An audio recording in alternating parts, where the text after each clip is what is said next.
Welcome to the 46th webinar from Istanbul at Sabahattin Zaim University, the Center for Islam and Global Affairs. Today we have a topic that is on all of our minds. The world is stopped and watching as Russia has invaded Ukraine over the last week. We have entered day 7 of the invasion. It is one of the top geopolitical events of our time. To comment on this historical event, we're joined by our director, Dr. Samuel Arian, and I'm also joined by Professor Jalal Khashib, both of which are associates at the Center for Islam and Global Affairs. Dr. Sami needs no introduction, but Professor Khashib is a geopolitical strategist who focuses on the MENA region. So I welcome our participants first, and I will first hand over the floor to Dr. Sami to begin his opening comments on the topic.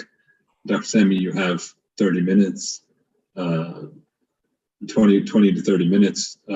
We want to leave enough time for a question and answer. Thank you very much, Awais, and thank you everybody for joining us this evening. Let me start the sharing for this lecture. All right. Well, as you all know, we are going to talk about Russia's war in the Ukraine. I do have some disclaimers at the beginning. I'm not trying to pick sides. I'm trying to be as dispassionate and unemotional, because it seems like this case, this crisis, has a lot of people up in arms. A lot of people are very emotional about it. It's very difficult when you have war to be not to be emotional or to pick sides. My role today is to have to have an attempt to understand the facts and how international politics and great power competition works in a geopolitical theater. My second disclaimer is there are no good guys and bad guys, and I will explain why that is the case. You know, Western media and Western leaders are trying, obviously, always to make whatever their enemy is as Satan, and without giving any kind of background. And what I'll try to do today is to give that background. This is not about absolving anybody from doing any wrong. Every war certainly is terrible. I mean, we can't justify wars, but we have them, and we need to understand why they happen. And that what we're witnessing today before our own eyes, for the first time in the European theater, a real war taking place, but it is within the context of pure power competition at the highest levels. My third disclaimer, which is about my opinions, that I've always supported people's quest for democracy, for justice, for independence, and representative government, the rule of law, human rights, and so on and so forth. But that always comes within the understanding that this is not about utilizing or using these kind of lofty ideals in order for some other foreign power to take advantage of people's quest for democracy, justice, and human rights. And therefore, for me, resisting foreign occupation, foreign intervention, and colonialism comes first before any other ideals. So let me start by talking about a little bit of background.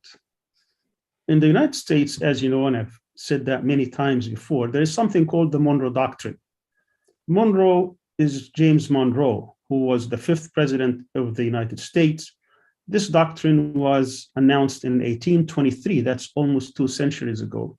And basically what it says, and if you could look at this map, the United States was not even still in its infancy, trying to bring itself to become power, let alone great power. Even the whole Western Hemisphere was part of Mexico, as you see, while the Northwest, of course, was under British, and of course, what came to Canada. At any rate, what the Monroe Doctrine declared at the time is that no foreign power, no foreign colonial power would be permitted by the United States to take hold or to have military bases in the Western Hemisphere, not only in the United States, not only in North and Central America, but throughout the Western Hemisphere, which also included South America. Bear in mind, at the time, you had all these colonialist powers. You had Portugal, you had obviously the British, the French, the Spanish, the Dutch, and so on and so forth. Now, why am I saying this? Because it's very important to understand the background of what become great power is that they would like to be the sole hegemon in their own region so that they can start becoming great power outside their region. If they cannot become a hegemon, or if they can't become a great power within their own region, how can they go outside and start exerting their power in different regions? So getting back to this, so this is the map of the Western Hemisphere. As you could see, this is the modern United States, and it does not really allow any foreign power. If that happens, as one time happened in 1961, they go at great lengths to make sure that does not stay. Here is an example. In 1961, when the US discovered in October of that year that the Soviets at the time, whom they were having this great power competition, actually starting putting nuclear warheads, as you could see, on the island of Cuba. This is the United States. This is the island of Cuba, which meant that this is in the Western Hemisphere, which violated, as far as the US decision maker, the US government, the Monroe Doctrine. Of course, for the next 13 years, for the next 13 days, the whole world was up in arms. We were at the brink of nuclear exchange, nuclear catastrophe. And of course, eventually that situation, as you could see here, that the whole United States was within range of Soviet missiles. But there were behind the scenes negotiations between the Americans and the Soviets at the time. And the reason the Soviets moved and were trying to impose their presence in the Western Hemisphere as a response to Americans' stationing of nuclear missiles in Turkey. As you could see, Turkey, which was a NATO member at that time for almost a decade, its territory was used to station American nuclear missiles and American warheads against the Soviet Union. As you could see, there is only the Black Sea, which meant it was in close proximity. So that crisis was averted by having this secret, behind the scenes agreement that first the Soviets will back down, they will remove their missiles, they will remove their warheads, and eventually the Americans will move theirs from Turkey, and therefore both sides would have gained something. Of course, there was a caveat that the Americans insisted that this deal would not be announced. Had it been announced, the Americans would deny it and they will press on. Of course, they started the blockade and they were willing actually to bomb the hell out of Cuba if that would have persisted. But of course, with the withdrawal of the Soviets and eventually the withdrawal of the Americans, that crisis was averted. Now, going back to the Monroe Doctrine, as you could see, when we talk about Cuba, if there is a foreign great power and came to the south of the United States, let's say here in Mexico, and they try to establish a military presence, not even nuclear or not just military presence, the US will never tolerate that, and they will stop it by all means necessary, because that would be perceived in the United States as a great threat, not to speak of other countries in the Western Hemisphere. Now, throughout the Cold War between the United States and the Soviet Union, we had two military alliances that existed and the theater was Europe, because that's where War II was mainly fought. And what we had was a series of countries that came on the western side of Europe that comprised the what is called NATO, North Atlantic Treaty Organization. This was born in 1949. And across the Atlantic, there were 2 countries and then 10 in Europe. That's when it started in 1949. And then they started slowly expanding. So they had 12 founding members, which included countries like the United Kingdom, Italy, Belgium, France. And France pulled out from the military and kept the political side because of Charles de Gaulle. But beside that, we had 10 countries. And then slowly they started expanding. But between 1949 and 1990, it only expanded to 4 countries: Greece and Turkey in 1952, Germany in 1955, and Spain in 1982. So by the end of the Cold War, with the collapse of the Soviet Union, we had about 16 countries that belonged to NATO, and NATO meant this is the Western military alliance. On the other hand, on the Soviet side, we had the Warsaw Pact. Warsaw, of course, is the capital of Poland. This is when they got together and they established another military alliance in order to confront NATO. And that included all these countries, as you see. Of course, the Soviet Union itself had 15 provinces that included the Baltic states of Estonia, Lithuania, Latvia, included Belarus, included the Ukraine, Moldova, and so on. And of course, these were what's called the Eastern Europe, which, like, East Germany, of course, because Germany was divided into East and West, Poland, Romania, Hungary, Czechoslovakia, which later on became the Czech Republic and Slovakia, and Yugoslavia, which also disintegrated into 6 different countries. But all together, of course, Yugoslavia had its own politics with Joseph Broz Tito, in which it was part of the non-aligned movement. But beside that, this whole blue bloc became the Warsaw Pact. With the collapse of the Soviet Union, several things happened. Now, towards the end of the Eastern Bloc or the Soviet Union, there was a lot of chaos going on, and there was a tacit understanding or an agreement. It wasn't written, between the German side, Helmut Kohl, and Gorbachev, who was the last Secretary General and the president of the Soviet Union at the time, is that for the Soviets to allow for German unification, East and West, that there will be no expansion of NATO. That also came later from a meeting that took place between the Secretary General of NATO, the political side, because NATO is always led militarily by an American and politically by a European. It came through a promise, not only by American leaders, but also by the Secretary General himself at the time, is that NATO would not expand. In other words, you can let go of your fears of having a military threat at your doorstep. But what happened, of course, is that this is the Soviet Union. It was comprised of 15 republics. 6 of them what's called the Muslim republics here. This is Armenia and Georgia in the south. And then, of course, these are the Baltic states. This is Belarus, number 3. Number 2 is Ukraine. Number 9 is Moldova. So this, of course, this thing they integrated and became 15 separate independent states.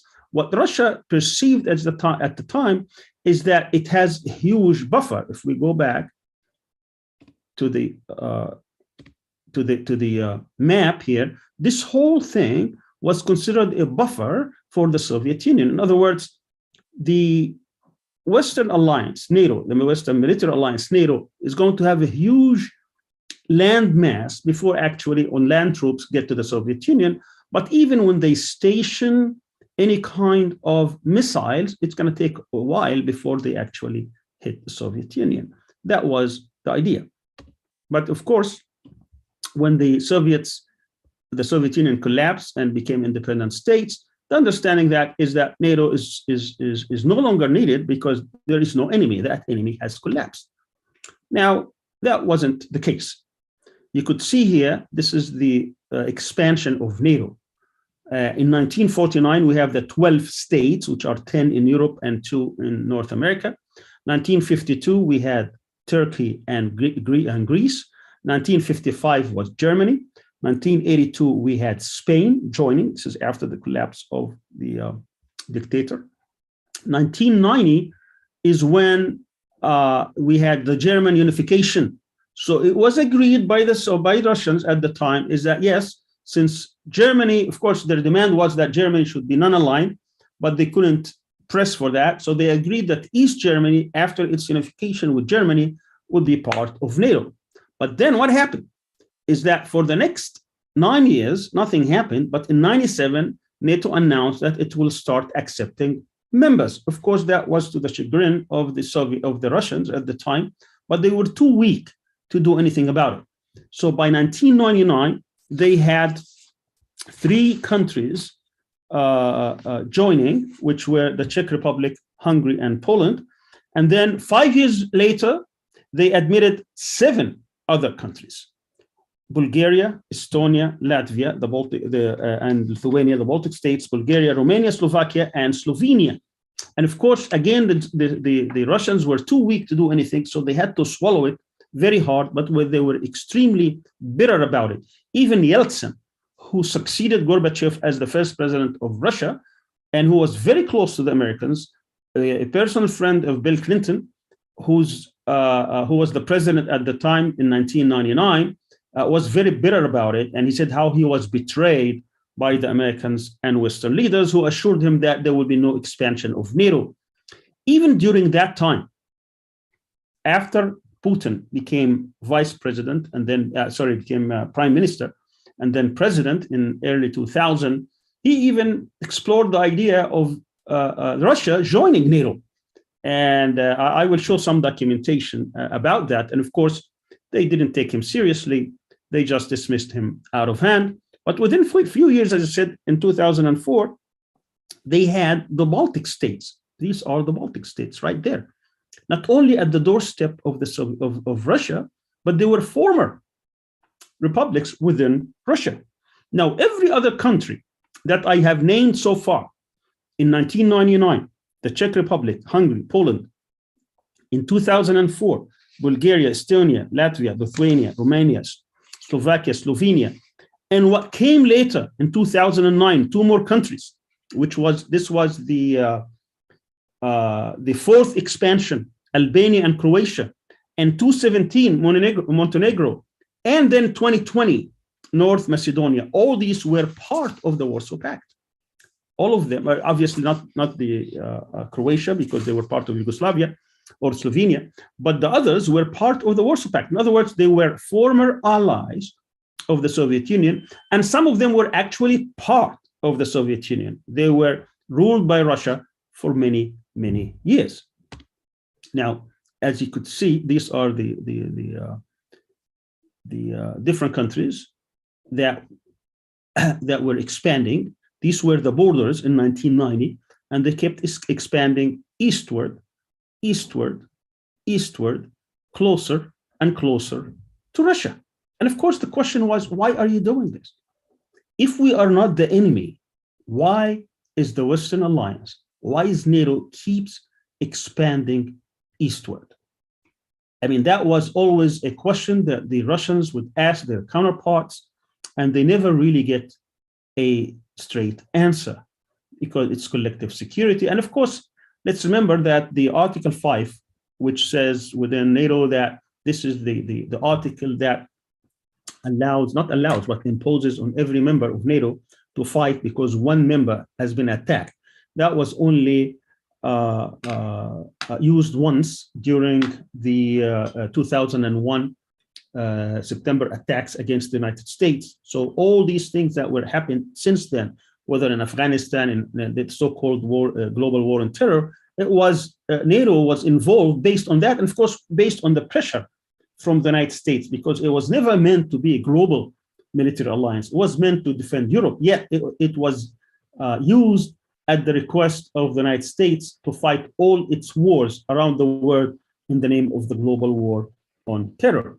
Nevertheless, so if people think that these small powers had the independence that they can make their own decisions, then they would not be living in real world. Obviously, all these countries are very weak countries.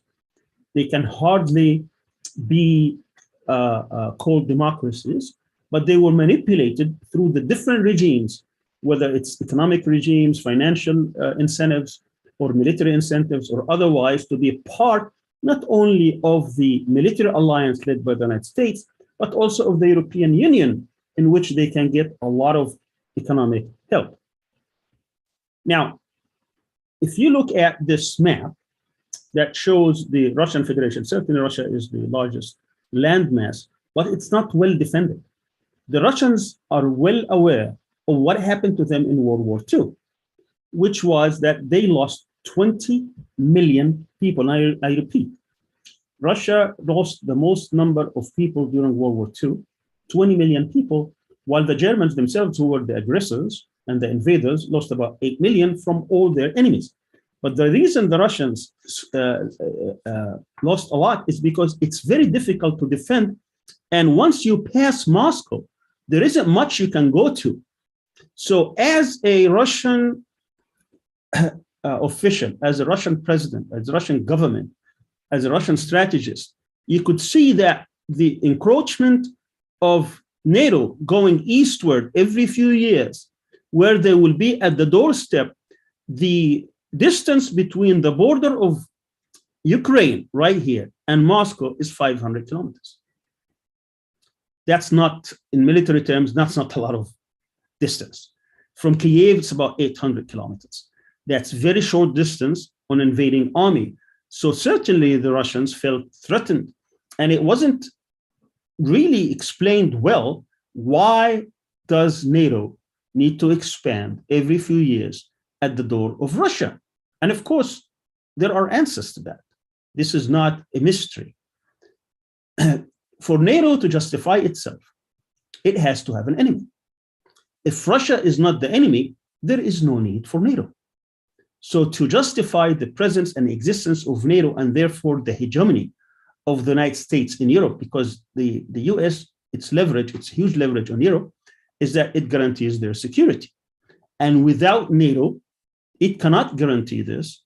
And of course, without having an enemy, there is no need for NATO. So Russia was actually declared, even though Russia has become a very weakened state, its economy is about less than 5% of the US economy. It lacks technology, it lacks many things. And of course, it does have authoritarian tradition, and no one can claim, but that's true also for Hungary and other places where they became part of the European Union, as well as part of NATO. So that's not an excuse. At any rate, you could see that many strategists, what they call realists, they understood that with the continuous expansion of NATO, you are basically playing with fire, because at one point, Russia is going to put its line in the sand. It's going to draw its red line and said, enough is enough. We're not going to take it. So that's what happened. You know, this is obviously Belarus is part of Russia. They have Russian citizens. What you have here in Ukraine is that Ukraine is the largest country in Europe, about 233,000 kilometers. It's larger. It's about twice as much as Germany. It's about 3 times as much as maybe less than 2.5 times as much as Britain, and so on. So what you have here is a country that had been for many, many years part of the Soviet Union, of Russia. So there's a lot of Russian community living in the eastern side, in the Donbass region, as well as there are 2 republics here. About 17% to 18% of the population are ethnically Russians. And of course, they were not happy with this westward type of movement towards integrating Ukraine within the European system as well as within NATO. So there was a lot of resistance here. But before I jump to that, I just want to also show that the United States, part of its hegemony, is to establish military bases around the world. And what you see today, of course, is that we have about 750 to 800 bases around the world. mostly in Europe and East Asia, as well as around the world. This is the composition, depending on what country you're in. You could have anywhere from 1 base to over 26 bases. The yellow ones are where you can have military access. Your military facilities could have access, whether it's fueling or other things, and other suspected places as well. Here are even more. This map gives you more information about where these are. And you could see much of them are also surrounding the Russian Federation.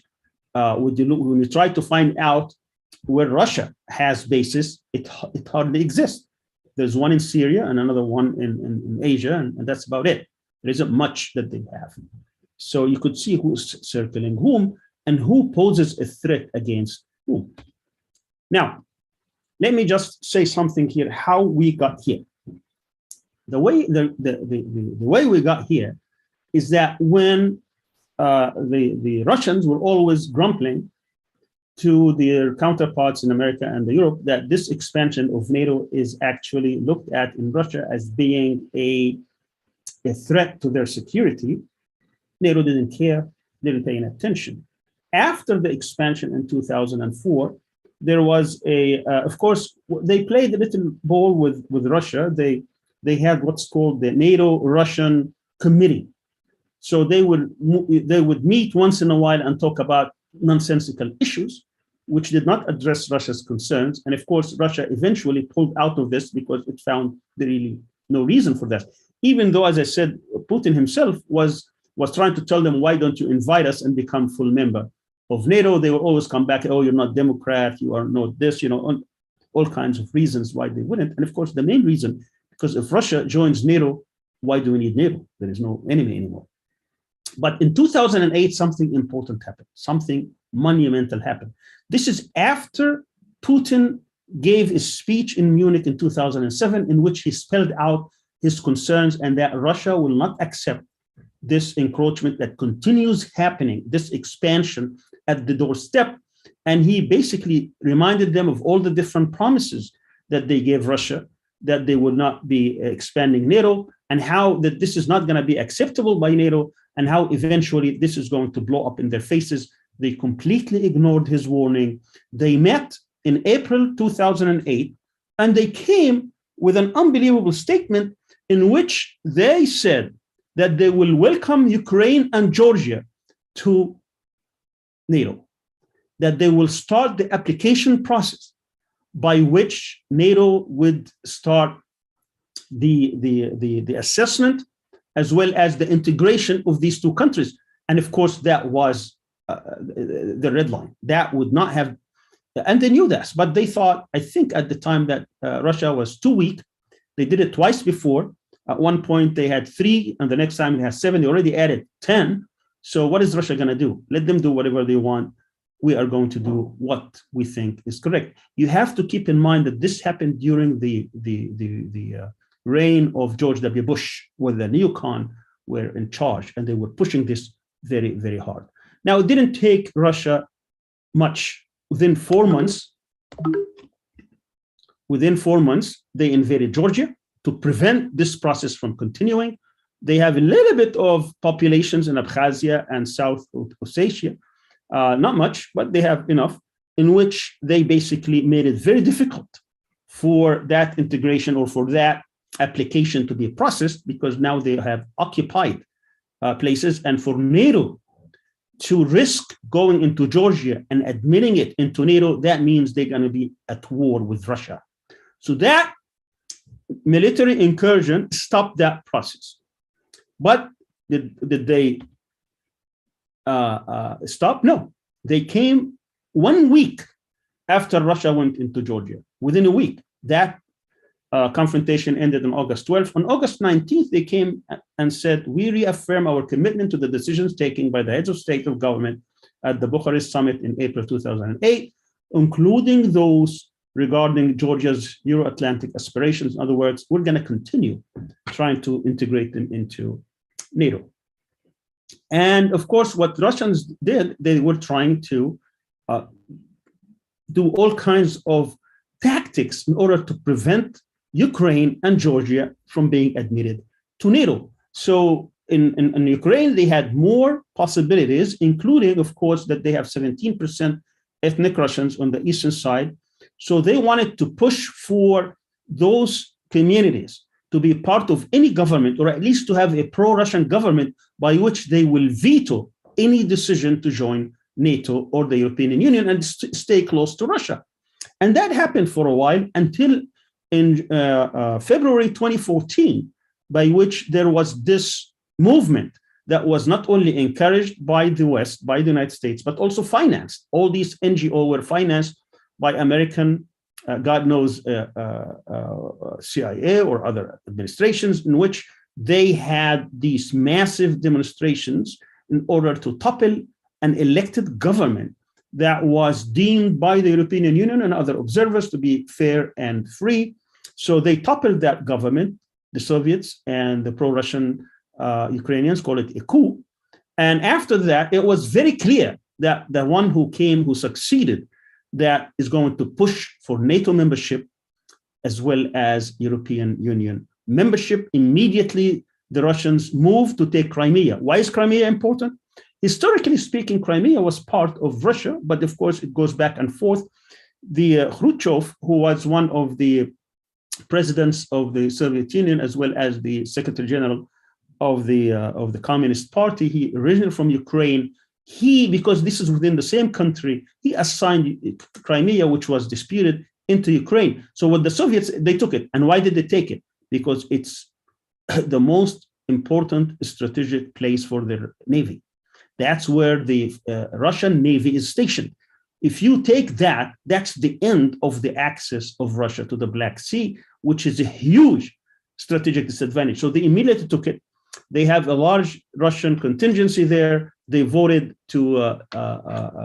for independence, and then they joined Russia. Whether we agree or not, but of course these are geopolitical realities that people have to understand. Many geostrategists predicted this way before it actually happened.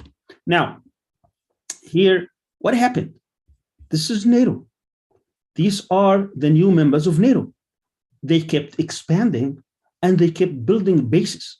The latest two bases, which the US Congress funded and the US military have existed, billions of dollars, one in Poland and one in Romania. These two bases are the newest ones. And even the New York Times had an article last week in which it says, it admitted that even the Polish government and the Romanian government don't know what's going on there. They're not even allowed to do there. And God knows whether they have nuclear weapons or not. No one really knows. Of course, the offer that the Americans gave, which was the last minute offer, is that they offered the Russians to come and actually inspect these bases regardless. Of course, as I told you, the Monroe Doctrine, as I told you, Mexico, if anybody goes to Mexico, how would the Americans react? How they reacted back in 1961 against Cuba. I mean, that's a huge threat perceived by the Russians. Now, just imagine, had they taken Ukraine, how close they would come. Now, we need to remind ourselves of another fact. Back in the old days, during the Cold War, we had an arms race, basically surrounded around who is going to have better nuclear technology that can deliver more powerful warheads and faster warheads. By 1987, we had approximately, of course, that's different from ICBMs, which is the intercontinental. These are the long-range missiles, which are in America and the Soviet Union at the time. These were the intermediate. Intermediate means that they have range anywhere between 500 and 5,000 kilometers. Roughly, we had about 450 on NATO's side and about 750 on the Soviet side. They were pointing towards each other. So these would be full of nuclear warheads, intermediate, and here also intermediate, and which was really very dangerous because we're talking about minutes.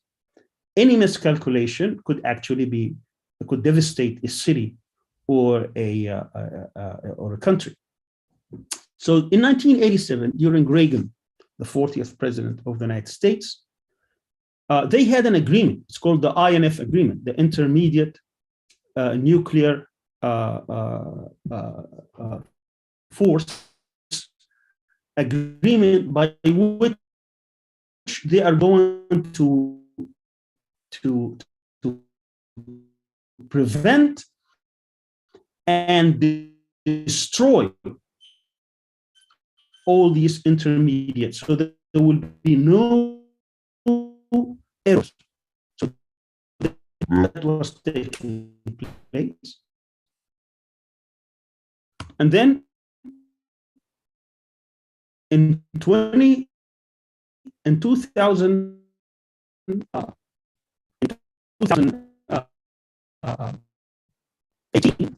Donald Trump announced his intention to terminate the INF. Within months, once they withdraw, it's that was to be effective. So by August 2nd, 2019, the United States was no longer bound by this. Now, I want to add all these together. You are expanding eastward. You are building military bases. Costing billions of dollars, high tech. Even the host countries don't know what's going on there. You withdraw from the INF treaty, in which now you are free to station nuclear weapons close to Russia, in which it may take a minute or two or three to reach any Russian sea. How will the Russians perceive this? Except that they have been public. And that's exactly what happened. Is that they kept complaining. And of course, once the Americans withdrew, then the Russians started back producing and deploying these kinds of weapons. I want you also to keep in mind another reason, because I'm trying to put this all together, is that for many years, obviously with the resurrection of Russia, it was built basically on energy production, primarily oil and gas. And Putin was able to wrestle the control of Russia's oil reserves and gas reserves. And now this was basically that the Russians were depending on in order to sustain their economy, because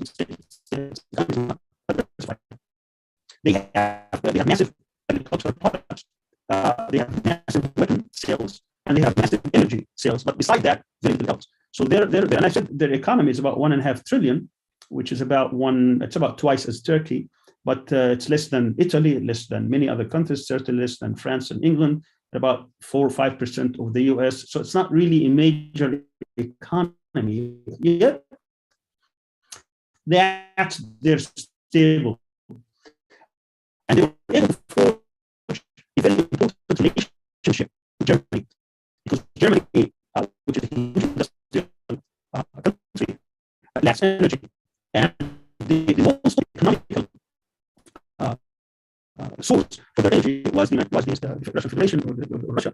And they had this, what you call Nord Stream, this orange line, which was effectively operational in 2011, but it wasn't enough. It takes about 55 billion cubic feet of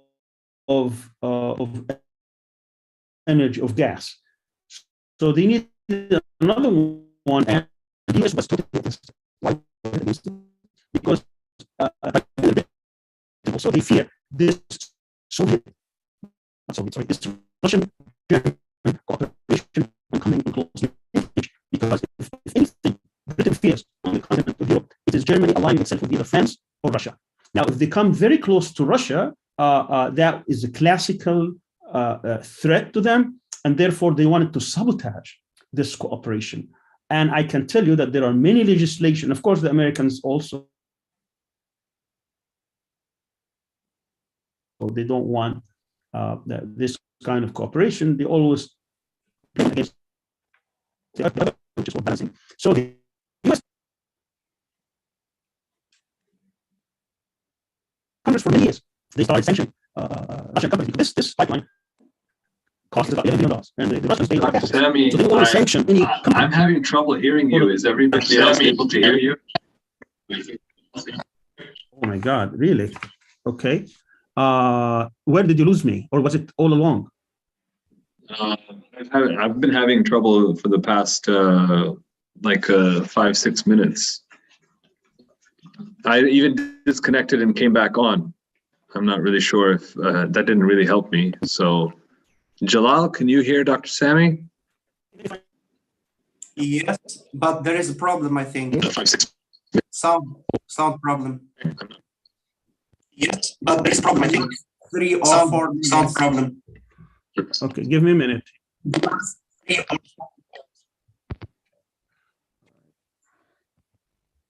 It seems like your internet may have some problem. Could you maybe try to connect through your phone? 1 second. Could you maybe try to connect? No, I will fix it. Just 1 second. Let's see if there's a problem here that we need to. Okay, is it better now? Yeah, it's better. I mean, I'll let you know if it's if again you become very choppy. Okay, where did I lose you? I disconnected before you started speaking about the pipeline. Okay, all right. Let me. But I would like to also remind you that we're running up against time. So if you could conclude. Yeah, I'll try to wrap up within a few minutes. I'll just make some conclusions, and I just wanted to go. Okay, I will spare you the details of this. I'm trying to say this. Another reason why the U.S. has been encouraging Ukraine not to agree or not to work out a deal with Russians is because of this pipeline that a lot of people are not noticing, because they're trying to sabotage this potential alliance between Germany and Russia. And in fact, the US Congress, I think you could see here, this is different sanctions that happen. Every time this pipeline is going forward, they would sanction these companies. They did it in 2017, 2019, 2020. Briefly, the Americans agreed to let it go last year because of German pressure, and then they came back and tried. They have stiff resistance against it. And of course, now it's the Germans themselves have stopped it. So that one of the objectives, strategic objectives, that was achieved in terms of not having diversifying Germany's power energy needs and try to cut off the Russians. Let me make some concluding remarks. What are the likely scenarios? The reason I went through this is just to give you that this is not a clear-cut case. This is really a great power competition in which the United States was fully part of every decision to pressure Russia. And therefore, there was really, in terms of any realist person in international relations or geopolitics would have predicted this. In fact, many people predicted it back 6, 7, 8 years ago, that this is not going to be sustainable. You cannot simply treat Russia in a way that will eventually disintegrate.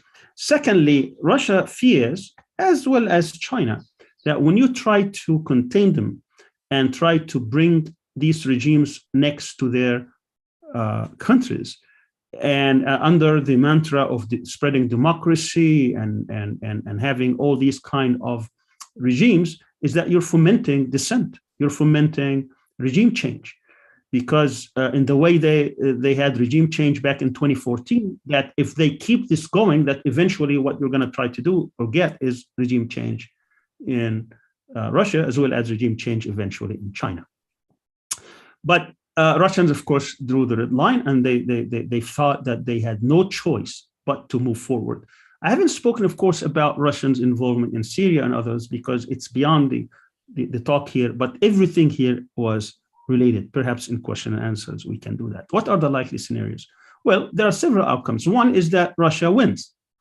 Not just wins, but it asserts its will on the Ukrainian and with the regime change. In other words, it changes the government and brings a government that's going to be pro-Russian, by which case they will have an agreement with them with all the demands. And the demands are very simple. Number one, that they will never join NATO. And number two, that their military capability will depend on Russia and not on the West. Of course, what we're seeing now is completely the opposite.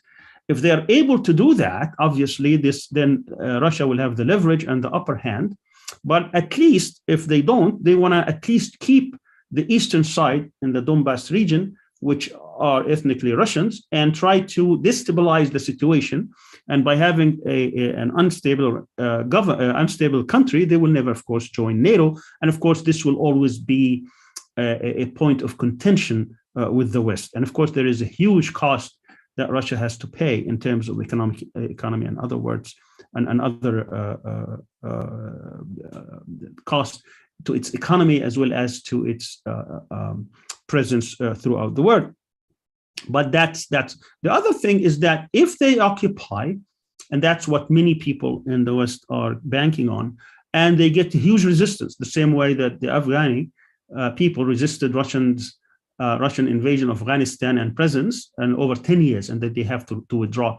If that's what the West wants, of course, and if they are successful, and I'm not sure that they will be, but if they are successful in turning Ukraine into resisting Russia militarily by having a war of attrition against its presence, its soldiers, its equipment, and so on, I think that will probably be the end of Russia as a great power. I mean, it will retreat back and it will stay there for a long time. That it's unable. Of course, very difficult to imagine a country with thousands of nuclear weapons being contained. But of course, the same way Russia collapsed after the Afghani resistance and its withdrawal, it could go back into another 20, 30 years of hibernating. So these are one or two or three different possibilities. And of course, I can talk about other scenarios. Certainly, Russia has no intention to surrender or no intention to give somebody like Putin. He will make sure that is not, and they will be ruthless in their tactics against any resistance or any rebels. The other question, and then I leave the rest for Jalal, in which he will probably talk about other reasons as well as the international situation with China and others, is what is the impact of the Muslim world? Because there are many people who are taken with these lofty principles. You know, we're trying to assert people's power. We're trying to build a democracy. We want to be free and so on and so forth. I don't want them to be taken by that, because certainly if that happens and we're back into a unipolar world, that's not in the interest of small countries, or certainly not in the interest of the Muslim world. Our stake here is that we want, let me stop sharing here. Our interest is really having a multipolar world, because in a unipolar world, that great power can make many mistakes and get away with it. Their margin of error, their margin of making mistakes is so huge, is that they can walk all over us and get away with it. And indeed, that's what happened after 9/11 until about 3 or 4 years ago. They invaded Iraq. I mean, everything they're saying about Ukraine, they did it in Iraq, by the way, and Afghanistan, and no one was holding them responsible. They can walk all over the Muslim world, do whatever they want. They can arrest whoever they want. They can invade whoever they want. They can kill, abduct, rendition, you name it, and they get away with it because no one would hold them accountable. So it is in the interest of small countries, it's the interest of weak countries and weak governments and others to have multipolar world, because that gives you a measure of freedom that you can walk, and also makes that country, that's great power, to be more precise in their policies, because their margin of error cannot be so huge. It has to be very much calculated, because any small error, they can pay a huge cost for it. So when it comes to in this crisis, it is not in the interest of the world, as well as not interest certainly of the Muslim world, to for Russia to come out of this totally defeated, and you have again back into the multipolar world. And don't ever be deceived that somehow Western countries, they have multipolar. They're only one polar in that system, and everybody has already acceded to that polar. We really have no great powers in the Western except the United States. And of course, there is a rising power, which is China. And so that's going to balance that. But having 3 powers is even better than having 2. And of course, China has been very cautious, and I'm sure Jalal will address that too, in how it perceives its power, and they're very patient. They're willing to wait for many. So to make the long story short, I don't think we should be drawn into this conflict by being deceived by Western media. I think that happened too often, particularly during the Gulf War and others. I think we have to be very careful to understand the real reasons why this war is taking place, and we should not be cheering here or there. Of course, we stand by the principles. We also hope that there will be no war, because wars are always disasters and terrible, and there's a human suffering that we don't encourage. But also, we need to understand the different lessons coming out of this, and to understand what's going on. One last lesson that we should know is that Ukraine in 1990, it had over 2,000 nuclear warheads. And it was a promise from the United States, from Britain, from Russia, that if they give up their nuclear weapons, they will never be invaded. They believed that, and it turned out to be an absolute lie. So never give up your power. Never give up what you have, because once you're done, I mean, if it kept 200, it had 2,000.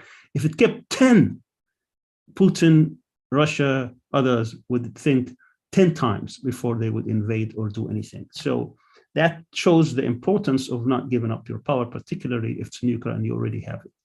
Let me stop here, and I'll be very happy to take any questions once Jalal is done. Thank you.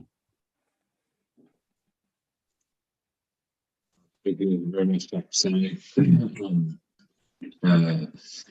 You slowly encroached on the speaking time of Jalal in NATO fashion. Jalal, you have a chance to respond either with mercy or with Russian ruthlessness. It is up to you. You have the floor for the next 30 minutes. Okay, thank you, Uwais, and thank you to Dr. Sami for this presentation. And really, you paved the way for me to explain more about the reasons of the war and its impact on the relationships between Russia and China. My presentation will be in Arabic, and our brother Hamza will translate after me. محاضرتي ستكون حول تحديد أسباب الحرب، وإضافة إلى ذلك آثار هذه الحرب على العلاقات الصينية الروسية، وأيضا على بنية النظام الدولي وسماته، كيف سيكون، ما هي أبرز هذه الآثار عليها. أحاول هنا أن أستعين قدر الإمكان بما يقدمه حقل العلاقات الدولية والجيوبوليتكس من أدوات نظرية ومن مناهج. بداية حول أسباب الحرب، هناك سأتحدث أولا عن أسباب عامة، ثم عن أسباب متعلقة بروسيا، ثم عن أسباب أخرى متعلقة بأوكرانيا، ثم بأسباب أخرى متعلقة بالولايات المتحدة الأمريكية. بعدها سأنتقل في الجزء الثاني من المحاضرة إلى تحديد آثار هذه الحرب على العلاقات الروسية الصينية وعلى بنية النظام الدولي. في تشخيصنا لأسباب الحرب عموما في العلاقات الدولية، أو من يريد أن يشخص الأسباب، عادة هناك طريقتين لتشخيص أسباب الحرب. بعضهم يذهب إلى تصنيف الأسباب على أساس مجالات معينة، مثلا أسباب تاريخية، أسباب اقتصادية، أسباب سياسية، قيمية، حضارية مثلا. وأما في العلاقات الدولية مثلا أيضا هناك طريقة أخرى أكثر علمية، نستخدم عادة ما يسمى بمستويات التحليل، بنية النظام الدولي، الدولة والفرد أو صانع القرار. في بنية النظام الدولي نتحدث عن تنافس بين القوى الكبرى أو توزيع القوى داخل النظام الدولي بين القوى الكبرى، وكيف يؤثر ذلك على السياسات الخارجية للدول، سواء كانت سياسات سلمية أو عدوانية أو سموها ما شئتم. على مستوى الدولة نتحدث عادة عن النظام السياسي، طبيعة النظام السياسي والمؤسسات الموجودة فيه، كيف يؤدي التنافس بين هذه المؤسسات إلى إنتاج فعل معين في السياسة الخارجية لأي دولة. في المستوى الثالث لصانع القرار أو الفرد صانع القرار، نتحدث عادة عن مجموع القيم التي يتبناها صانع القرار: الدين، القيم، التربية، التنشئة، العوامل النفسية، كلها المدركات، كلها يعني تندرج ضمن ما يسمى بمستوى الفرد أو صانع القرار. أنا هنا سأحاول أن أمزج بين الطريقتين وأركز على الأشياء ذات الصلة بالتحليل الجيوبوليتيكي.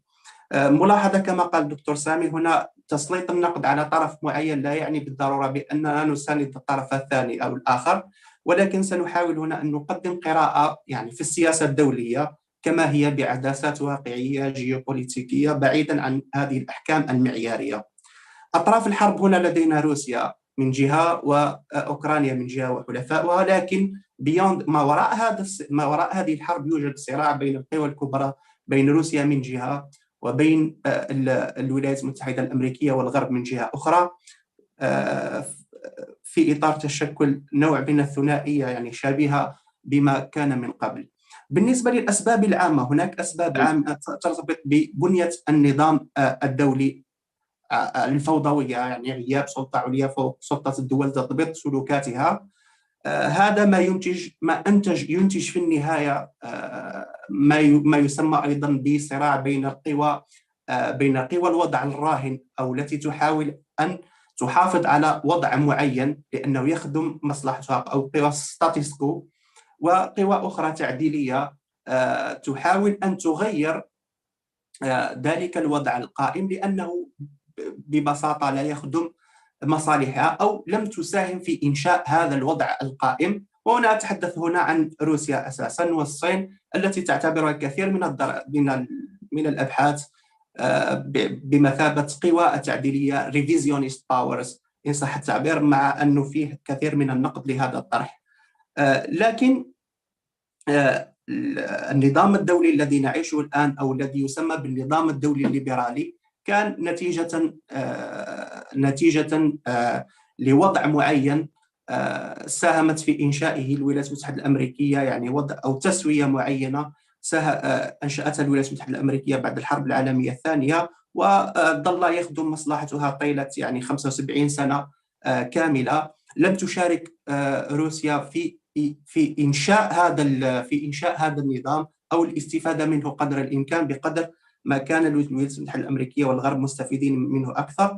لذلك فبمجرد عودة روسيا عودة قوتها من جديد أبدت نوعا ما بعض السلوكات التعديلية لهذا النظام الدولي. بدا ذلك مثلا ابتداء يمكن القوم من حرب 2008 في جورجيا أو في القرم 2014 أو في سوريا أو حتى في كازاخستان مؤخرا، إضافة إلى بعض السلوكات التي يمكن أيضا اعتبارها تعديلية لمسار هذا النظام الدولي، منها مثلا تعميق علاقاتها مع الصين، إنشاء مؤسسات موازية للمؤسسات التي أنشأتها الولايات المتحدة الأمريكية بعد الحرب العالمية الثانية، مثل منظمة شنغهاي مثلا للتعاون التي تعتبر روسيا والصين كلاهما قاعدتين لهذه المنظمة، وتضم الكثير من الدول والقوى الصاعدة والقوى الوراثية أساسا. أو محاولة روسيا مثلا في أزمة كوفيد تقديم بعض اللقاحات أو تكون بديل على الولايات المتحدة الأمريكية والغرب في حل هذه الأزمة العالمية. مثلا سياساتها في إفريقيا، في ليبيا، في مالي اليوم، كلها يعني منافستها لتركيا، لفرنسا في إفريقيا، كلها تعتبر مؤشرات بأن روسيا أو could you please pause for a second so we can do translation? اعتبرها بعض الباحثين بأنها سلوكات تعديلية. نقطة فقط ثم أترك المجال للمترجم الأخ حمزة. هناك أسباب أيضا عامة ترتبط جيوبوليتيكيا، يعني في الجيوبوليتيك الكلاسيكية، بذلك الصراع الأزلي بين ما يسمى بقوى البر وقوى البحر أو الأوراسية والأطلسية، يعني ولكن كلا التصورين يتجهان يعني نهايتهما يعني أو مخرجاتهما عبارة عن يتنبأان بحدوث صدام بين هذين الطرفين في أماكن معينة. يعني في أماكن معينة معظم الباحثين يتحدثون عن هذه المنطقة التي سماها الدكتور سامي الآن بافر زون، تسمى في الجيوبوليتيك من البلطيق إلى آخر إلى مرورا بأوكرانيا، فالقرم إلى الشام، حتى يعني كلها تلك المنطقة تعتبر منطقة التقاء أو تصادم بين هذين الطرفين. يعني كل من هذه التصورات النظرية توصلنا في النهاية إلى نفس النتيجة، وهو الصدام المحتمل، حتى لا نقول الحتمي، المحتمل، وهو ما يحدث الآن في أوكرانيا بالضبط. نعم، تفضل أستاذ حمزة. Mute yourself, please. Hello, everyone. I am Hamza. I will try to provide a distilled version of Jalil's excellent and informative insight. We are focusing on, first, the reason and impact of the war, second, on the relationship between Russia and China, and as well as the structure of the international order in the wake of this invasion. We're trying to utilize some tools and approaches offered by the IR field, international relations. First, we're gonna divide the reasons, starting with the reasons, into two categories. First, general reasons, and there are specific reasons on Russia, Ukraine, and the US, and then moving on to Sino-Russian relationships. So, talking in a more academic sense or the theoretical sense, there are two ways to identify reasons. First, talking about specific fields or specific aspects. Those could be economic, history, cultural. Second one provides a multi-level analysis, starting from the international order structure. We're talking here about competition, balance of power, seizing gaps, stuff like that. Then on the state level, how the economic factors, institutional factors culminate or reduce a certain decision. And third, on decision maker individual, which relates to values, philosophy, religion, psychology, and so forth and so on. Our aim here is to marry those two approaches. First of all, the general reason of this invasion is asserting dominance, control. Basically, we're talking about the international order. When a conflict happens, in a more general sense, it's about asserting dominance. Producing this gives us this dichotomy between two forces. One is it trying to maintain the status quo, the one it established, produced, and it serves its interests. And the second one, which is hasn't benefited from it or hasn't it tried or helped to establish, which it tries to adjust it or amend it. In this case, Russia. The existing global order is the outcome of a certain status quo established by the US in post-World War II world. For almost 85 years, this order has served the US. Russia, on the other hand, did not benefit or help form that order compared to the West. But recently, going back a few years, Russia started to gain power. This manifested in several aspects. One is the most obvious and most straightforward one. Its operation in Georgia, Crimea, Kazakhstan, Syria, and most recently, of course, Ukraine. Another aspect is trying to build a new relationship, a new order of relationships that played out in its deepening relationship with China and building parallel competitive institution with Western ones. An example of this is Shanghai institutions spearheaded by both Russia and China. This also manifested in trying to provide some services or some solutions to global problems as seen in Russia providing or offering COVID vaccines.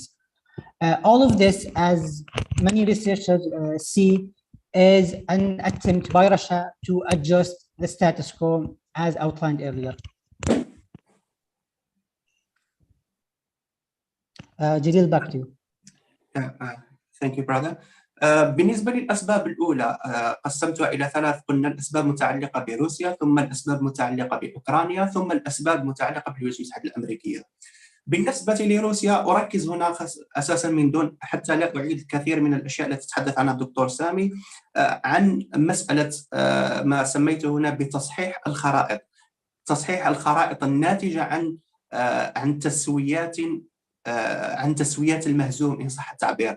تاريخيا يعني لو نرجع قليلا للتاريخ دائما ما نرى بأن التسويات التي تأتي بعد الحروب الكبرى، التسويات التي يفرض فيها على المنهزم تقبل وضع ما، يعني دائما ما تكون تلك التسويات معرضة أو مآلها المراجعة، ولو يعني بعد مرور زمن طويل.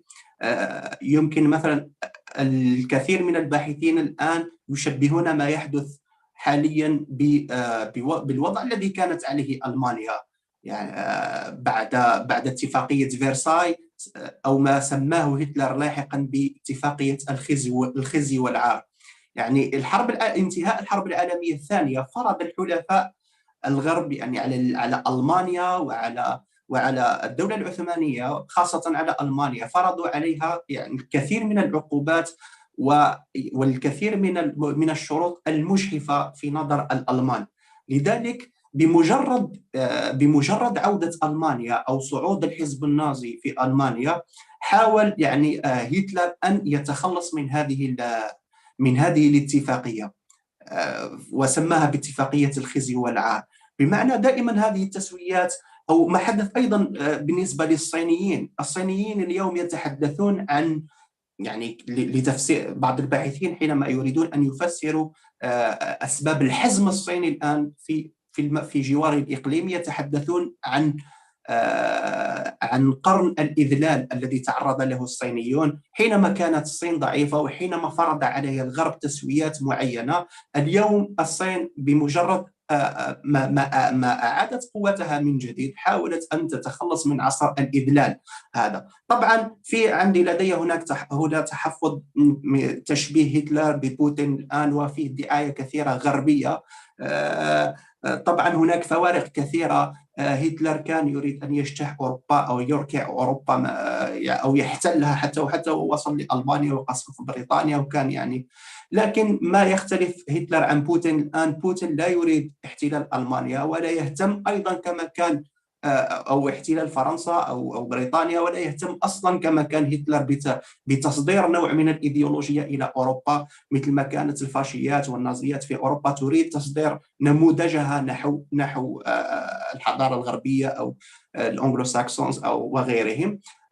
بوتين لا يريد أن يصدر مثلا إيديولوجية معينة شيوعية كانت أو ما شابه، أو تحويل الأنظمة داخل أوروبا بنفس الطريقة التي كان يريدها هتلر.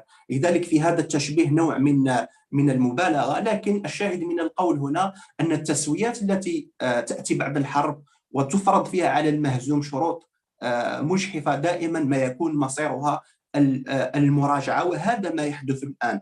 يعني الهدف الأساسي بالنسبة لبوتين هو تبني سياسة واقعية فقط، سياسة واقعية محضة لخلق هذه الكتلة الحيادية بينه وبين الغرب، بينه وبين الأوروبيين عموما. أنتم تعرفون بأن بوتين أشهر مقولاته كان يقول بأنه إسقاط أو تفكيك الاتحاد السوفيتي، تفكيك، يستخدم مصطلح تفكيك وليس انهيار. تفكيك الاتحاد السوفيتي كان أكبر كارثة شهدها القرن، الكارثة جيوستراتيجية شهدها القرن العشرين.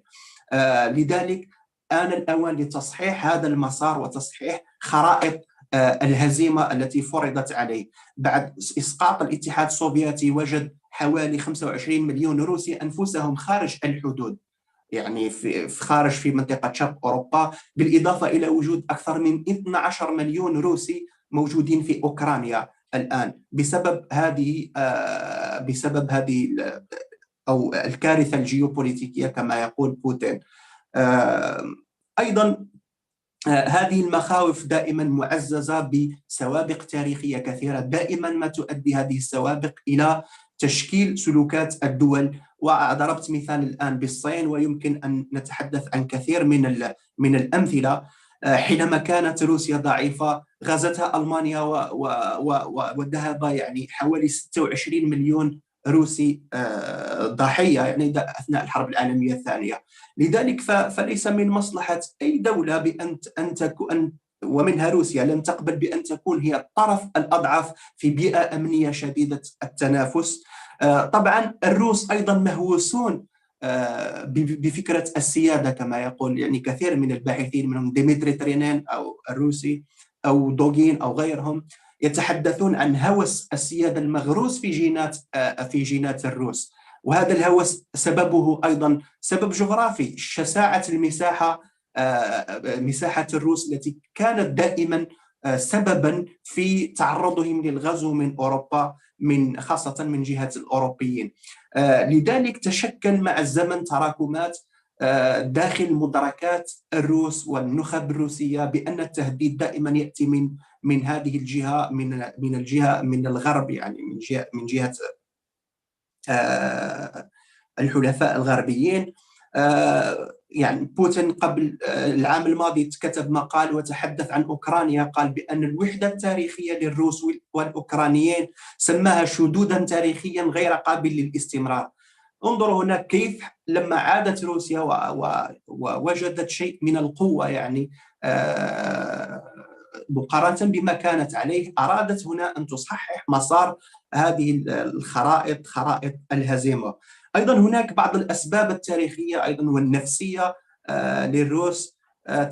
أنا من قبل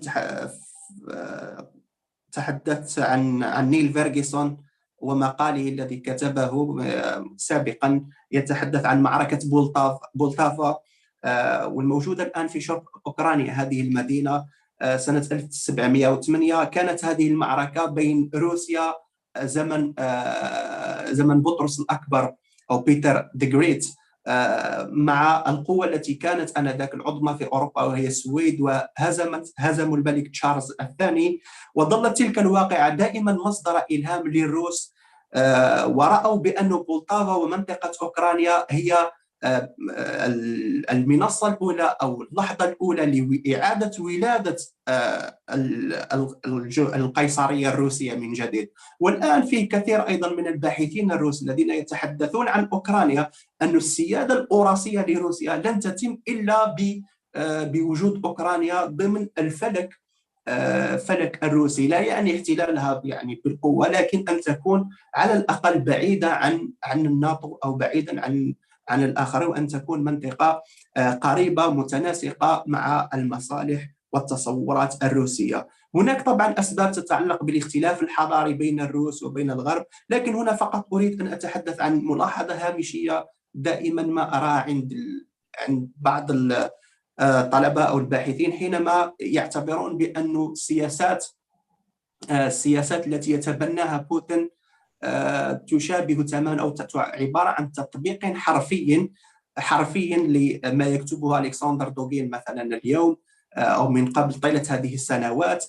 وأرى في ذلك مبالغة كثيرة، نظرا لأن دوغين يتحدث عن إفناء الحداثة، أو يرى بأن الصراع مع الحداثة الغربية صراع صفري، وأن الولايات المتحدة الأمريكية الشر الأكبر، وأنه لا من المستحيل أن تكون هناك يعني قوتين في نفس النظام الدولي وفي نفس التشكيل الجيوبوليتيكي، ويجب أن يكون طرف واحد منتصر فيهما. لكن بوتين لا يرى الوضع بهذه الطريقة، وأسباب سلوكاته في شرق أوروبا أو في أوكرانيا أسباب في نظري أمنية جيوبوليتيكية محضة. تفضل أستاذ قبل أن أتحدث عن أوكرانيا ثم عن الولايات المتحدة الأمريكية. Thank you, Mr. Jalil. Okay, so إذا أردني أن أكمل السببين الآخرين ثم مثل ما تريد يعني. No, let me just address the Russian reason and then we go back. Okay. So as we said earlier, we're going to focus on Russians' reason related to Russia, reason related to the US, and reason related to Ukraine. We're starting with something that has been a norm throughout history. When a force is defeated after a major war, it has to reconcile with settlements which are, for the most part, are unjust conditions, at least from their perspective. In that sense, many researchers liken the current situation to post-World War I, when the losing side, the Axis forces, suffered many sanctions and unjust conditions. In that, they liken Putin of today to Hitler. But it's important to make some reservation on those comparison between Putin and Hitler. For one, Hitler was obsessed with dominating all of Europe. For Putin, this is not the case.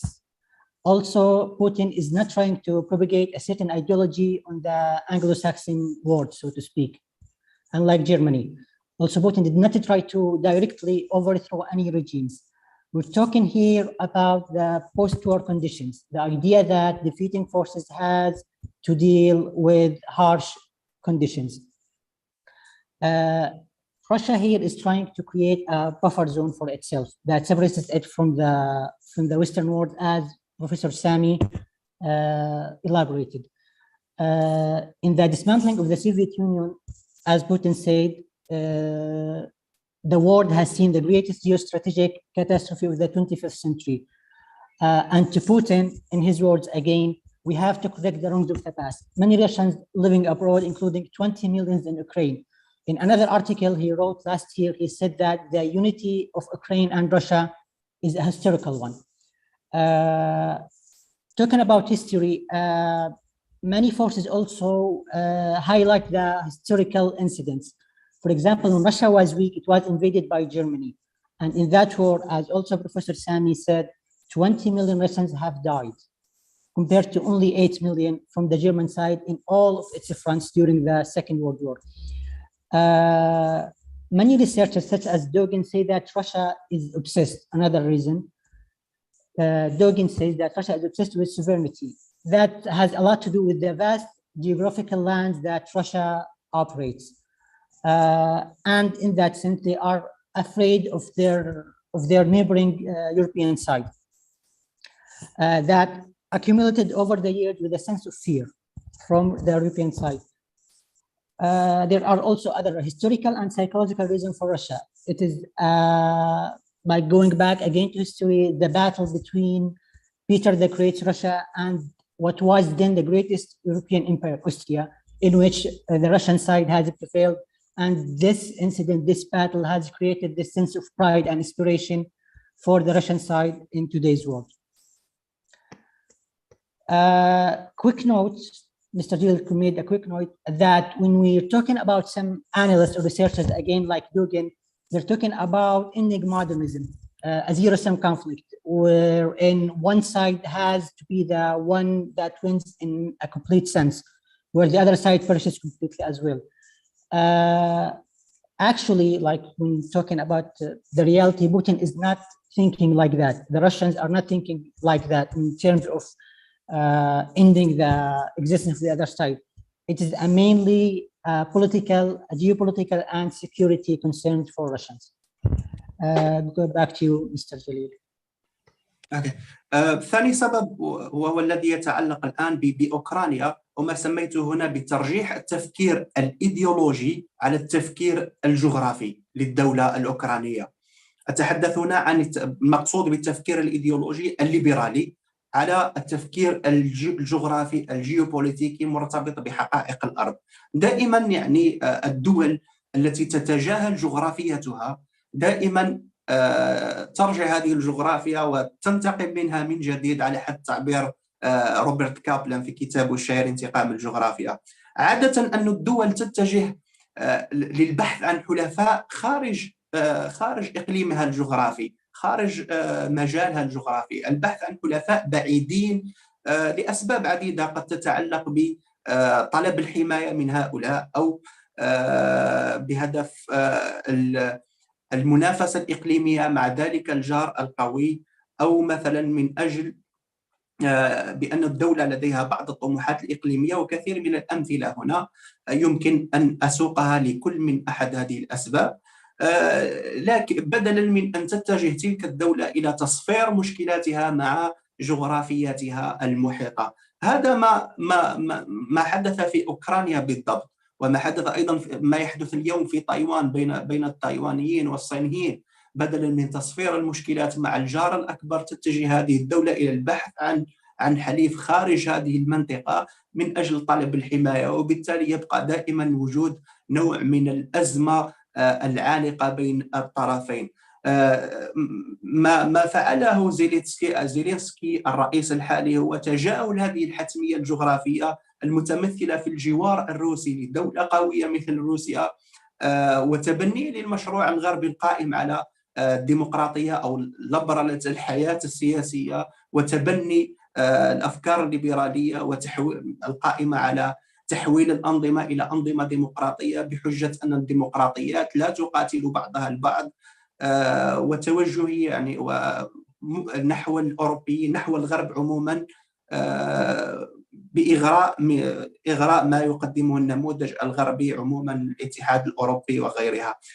ما حدث في أوكرانيا بالضبط أن أن الولايات المتحدة الأمريكية والغرب تمكن من خلق نخب ليبرالية داخل أوكرانيا. نحن شهدنا سنة 2014 تلك المظاهرات أو الثورة الملونة في أوكرانيا، بمجرد كان الرئيس السابق بمجرد أنه حاول فقط أن يوازن بين روسيا، بين الجوار الجغرافي، وبين يعني الأوروبيين الموجودين في الجوار الآخر. حاول أن يوازن بين هذه العلاقات وعمق علاقاته مع الروس خاصة من الناحية الاقتصادية، لكن الغرب لم يرضى بذلك. لذلك أسقط هذا الرجل وبثورة من شعبه. يعني هذا يدل على أن الولايات المتحدة الأمريكية والغرب نجح في خلق هذه النخب، وقدم وصار هذا الرجل زيلينسكي رئيسا لأوكرانيا. وأعتقد أن هنا وهذه النخب عموما التي كونتها الولايات المتحدة الأمريكية وخلقتها عبر أجيال أكثر من 40 سنة، يعني صارت الآن ترى في روسيا وفي مدركاتها الأمنية ومخيالها الجيوبوليتيكي بأن التهديد يأتيها من الشرق، من روسيا الأرثوذكسية المحافظة التي تهدد نمط الحياة المعاصر على الطريقة الغربية. أفضل ربما نظرية هنا، مقاربة نظرية تفسر هذا الأمر، ما قدمه ستيفن وولت سنة 87 في كتابه أصول الأحلاف The Origin of Alliances. يتحدث هنا عن ما يسميه بنظرية توازن التهديد The Balance of Threat، وهي يعني نظرية تخالف قليلا النظرية الكلاسيكية The Balance of Power أو توازن القوى. هنا الدولة لا تتوازن، نتحدث هنا مثلا عن أوكرانيا، لا تتوازن ضد الطرف الأكثر قوة، وإنما ضد الطرف الأكثر تهديدا. زيلينسكي من خلال هذه النخب التي كونتها الولايات المتحدة الأمريكية، النخب الليبرالية، صارت ترى بأن روسيا هي الطرف الأكثر تهديدا، وبالتالي توازنت ضد هذا الطرف الأكثر تهديدا وانضمت إلى الغرب والولايات المتحدة الأمريكية. طبعا المدركات هنا تلعب دور كبير، ويركز ستيفن وولت هنا على فكرة المدركات التي شرحتها الآن، كيف تمكن الغرب من خلق هذه المدركات لدى النظام الأوكراني والنخب الأوكرانية الحاكمة، حتى صارت ترى في روسيا تهديدا هنا. طبعا هناك نقطة كان يمكن مثلا لو تصورنا سيناريو معاكس، ماذا مثلا لو لم تحدث هذه العملية القسرية لليبرالة أوكرانيا، واستجابت النخب مثلا الأوكرانية بشكل إيجابي من قبل لروسيا، كان بإمكانها مثلا أن تستفيد من المزايا التي يقدمها هذا الطرف الصاعد هو روسيا، من مزايا اقتصادية، جيوبوليتيكية، أمنية، يمكن أن تقدمها، أن تتحول إلى أن تتبنى سياسة الباندواغونين أو سياسة الانضمام أو الالتحاق بالطرف هذا الأكثر قوة وهو روسيا، وأن تستفيد مما يسمى بالفري رايدر كونتريز أو الدول أو الراكب المجاني إن صح التعبير، أو المستفيد المجاني من الخدمات التي تقدمها دولة أخرى. لذلك يعني لكن الأوكران وخاصة هذه النخب الليبرالية داخل أوكرانيا أغوتها نموذج الاتحاد الأوروبي والنموذج الذي يعد به الغرب، وبالتالي فتبنت سياسة التوازن ضد روسيا بدلا من الانضمام إليها. هناك نقطة هنا قبل أن أنتقل إلى الولايات المتحدة الأمريكية، ومتعلقة بصعود الشعبويات في أوروبا وفي العالم عموما، وهي الظاهرة التي صارت سائدة اليوم في النظام الدولي. زيلينسكي كما تعرفون بأنه كان ممثل يعني فكاهي، ثم أحدث فيلمه نجاحا داخل أوكرانيا. كان عنده فيلم أو مسلسل أعرف خادم الشعب، ثم صار لقي نجاحا بين الأوكران، ثم أسس بعدها حزب بنفس التسمية خادم الشعب، فانتخبه الأوكرانيين بنسبة تقرب 73%. يعني ما حدث في أوكرانيا أيضا لا يمكن عزله عن عما يحدث في النظام الدولي عموما من صعود هذه الشعبويات التي صارت في أوروبا، وتقدم شخصا مثل زيلينسكي بأنه يمكن أن ينقذ هذا البلد وهو صفر خبرة سياسية ربما. انظروا هنا نفس الأمر حدث في الولايات المتحدة الأمريكية. ترامب لما وصل يعني كان عبارة عن الموجة الشعبوية هي التي أوصلته هناك، لكن لأنه ترامب كان مضاد لما يسمى بالليبراليين، هذا بالأمميين الليبراليين، the liberal internationalism، بهذا التيار. يعني كان الغرب كله يحشد ضده الآن، لكن نفس الغرب هو يحشد مع هذا الشعبوي داخل أوكرانيا زيلينسكي. يعني هنا نرى هذه الازدواجية داخل طريقة التعامل هذا الليبراليين مع كل من ترامب مثلا الموجود داخل الولايات المتحدة الأمريكية داخل الغرب نفسه، وبين شخص آخر يمكن أن يخدم هذا المشروع الأممي. وهذه النقطة مشروع الأممية الليبرالية هي التي سأتحدث عنها فيما يتعلق هنا بالأسباب داخل المتعلقة بالولايات المتحدة الأمريكية. حمزة، هل أكمل؟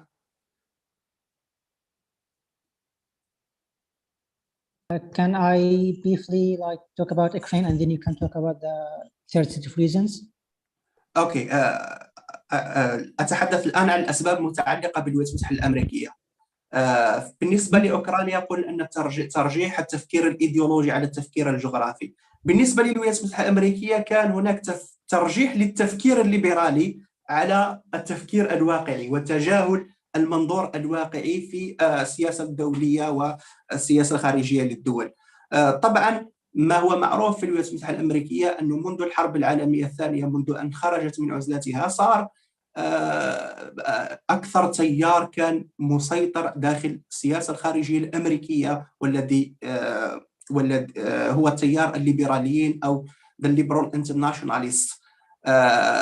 قادت من خلال هناك مجموعة من الأفكار التي يرتكز عليها هذا التيار، وفلسفة الليبرال من فلسفيا، يعني فلسفة الليبرالية، فلسفة الحداثة، وبعض هذه المفاهيم المفتاحية المتعلقة بها كالديمقراطية السياسية، الرأسمالية الليبرالية، الفردانية، حقوق الإنسان وغيرها.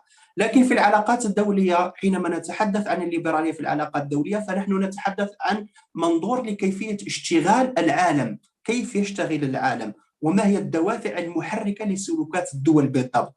الليبراليين هؤلاء دائما حينما يفسرون سلوكات الدول سواء كانت عدوانية أو سلمية فهم يركزون على الطبيعة أو الخصائص الداخلية لهذه الدولة، طبيعة الروابط فيما بينها، ويقسمون العالم إلى دول جيدة أو حسنة ودول وهي التي تجسد طبعا هذه القيم الليبرالية، ودول سيئة أو روك ستيت أو الليبرال ستيت التي يعني بقية كل دول العالم التي لا تطبق لا تجسد هذه القيم الليبرالية. ودائما يؤكدون بأن النزاعات تنشأ من الدوافع العدوانية للحكام المستبدين، يعني تصور من العالم تصور إيديولوجي نوعا ما، فهم يقسمون العالم هذا على أسس إيديولوجية، لهذا ليبرالي والليبرال هذا غير ليبرالي، بالتالي فهي قيادة يعني مستبدة. لذلك فإن الحل دائما عندهم هذا الليبراليين طيلة 75 سنة هذه الذين حكموا فيها العالم وأنشأوا فيها هذا النظام الدولي الليبرالي القائم على قواعد ليبرالية، هو يعني دائما إذا أردنا حل المشكلات الموجودة فيه فيجب التركيز على إسقاط الطغاة، نشر الديمقراطية promotion of democracy، إنشاء المؤسسات يعني قائمة طبعا على القواعد الليبرالية، وجعل هذه الديمقراطيات قريبة لبعضها البعض، لأن الديمقراطيات لا تتقاتل كما يقولون. طبعا كثير من النقاد الواقعيين داخل الولايات المتحدة الأمريكية انتقدوا أسلوب السياسة الخارجية الأمريكية هذا الذي تبناه الليبراليين طيلة سنوات عديدة، وقالوا بأن هذا الأسلوب أو هذه العدسات الليبرالية ساهمت في إذكاء نزاعات كثيرة عبر العالم، لأن الولايات المتحدة الأمريكية إذا أرادت أن تحقق هذه القيم وهذه الأشياء وهذه التصورات، إذا نظرت للعالم بهذه التصورات فإنها تريد نوعا ما أن تشكل العالم على صورة أمريكا، بمعنى أنه تقصي كل الثقافات الأخرى الموجودة المتنوعة وتجعل العالم على شاكلة الولايات المتحدة الأمريكية. وهذا هو الأمر الذي رفضه كثير من النقاد داخل الولايات المتحدة الأمريكية من اليساريين والواقعيين وغيرهم، وقالوا بأن هذه النظرة هي التي تسببت وستتسبب مستقبلا في إذكاء الكثير من النزاعات، منها ما يحدث في أوكرانيا اليوم. ما يحدث في أوكرانيا اليوم تحدث عنه الكثير من الواقعيين، ستيفن وول، جون ميرشايمر وغيرهم، وقالوا بأن الأزمة في أوكرانيا سببها تجاهل السياسة الواقعية القائمة على معطيات أخرى غير هذه العدسات الليبرالية. فبالتالي يحملون الولايات المتحدة الأمريكية وسياستها الخارجية القسط الأكبر من المسؤولية عما يحدث الآن في أوكرانيا. الكثير منهم كان يتحدث مثلا منهم جراهام أليسون كان من الضرورة أن تذهب الولايات المتحدة الأمريكية إلى تقسيم العالم إلى مناطق نفوذ، أو الاعتراف بالقوى الكبرى الأخرى الصاعدة مثل الصين وروسيا، والاعتراف لها بمجالات نفوذها بدلا من أن تتدخل في تلك المجالات. تحدثنا عن الجوار الإقليمي مثلا للصين، بحر الصين الجنوبي وغيرها باعتبارها منطقة نفوذ، أو شرق أوروبا بالنسبة لروسيا. وقال بأن المعطيات الحالية أو اللوحة الجيوبوليتيكية الحالية يجب أن تجعل الولايات المتحدة الأمريكية تعترف بأنه آن الأوان لأن نعترف لهؤلاء بوجود مناطق نفوذ خاصة بهم، وهذا هو السبيل الأحسن من أجل تجنب الحروب والصدامات. في نفس اللحظة كان هناك ليبراليين كثر ونافذين داخل داخل المؤسسة الخارجية الأمريكية يقولون بخلاف ذلك. منهم مثلا هال برانتس كتب مقال مضاد لهذا المقال الذي تحدث فيه جراهام أليسون عن هذه الفكرة، وقال بأنه the spheres of influences، هذه مجالات النفوذ هذه تعتبر أكبر خطر على الولايات المتحدة الأمريكية، وأنه لم يكن الأوان بعد من أجل أن نعترف لهؤلاء بضرورة بأن يكون لهم مناطق نفوذ، لأن تقليد السياسة الخارجية الأمريكية أصلا في السابق لم تعترف أبدا الولايات المتحدة الأمريكية بمجالات نفوذ، ودخلت في حروب مع القوى الصاعدة منها ألمانيا، منها اليابان، منها وغيرها، حتى لا تمنح لها مجال نفوذ أو تعترف لها بذلك. فهذا شيء مخالف للتقليد السائد الليبرالي السائد داخل السياسة الخارجية الأمريكية. لذلك هؤلاء الواقعيين، وهذه النظرة أتبناها أيضا، بأنهم محقين حقا أن تبني هذه العدسات الليبرالية لرؤية السياسة العالمية سبب أساسي في حدوث أو وصول أوكرانيا لما وصلت إليه الآن. طبعا تصوروا أن هذه ما يسميهم بالغطرسة الليبرالية المثالية هذه ساهمت في عدم استيعاب الإدارة الأمريكية لدوافع موسكو، وأيضا جعلتهم مصدومين حينما دخلت موسكو وضمت القرم.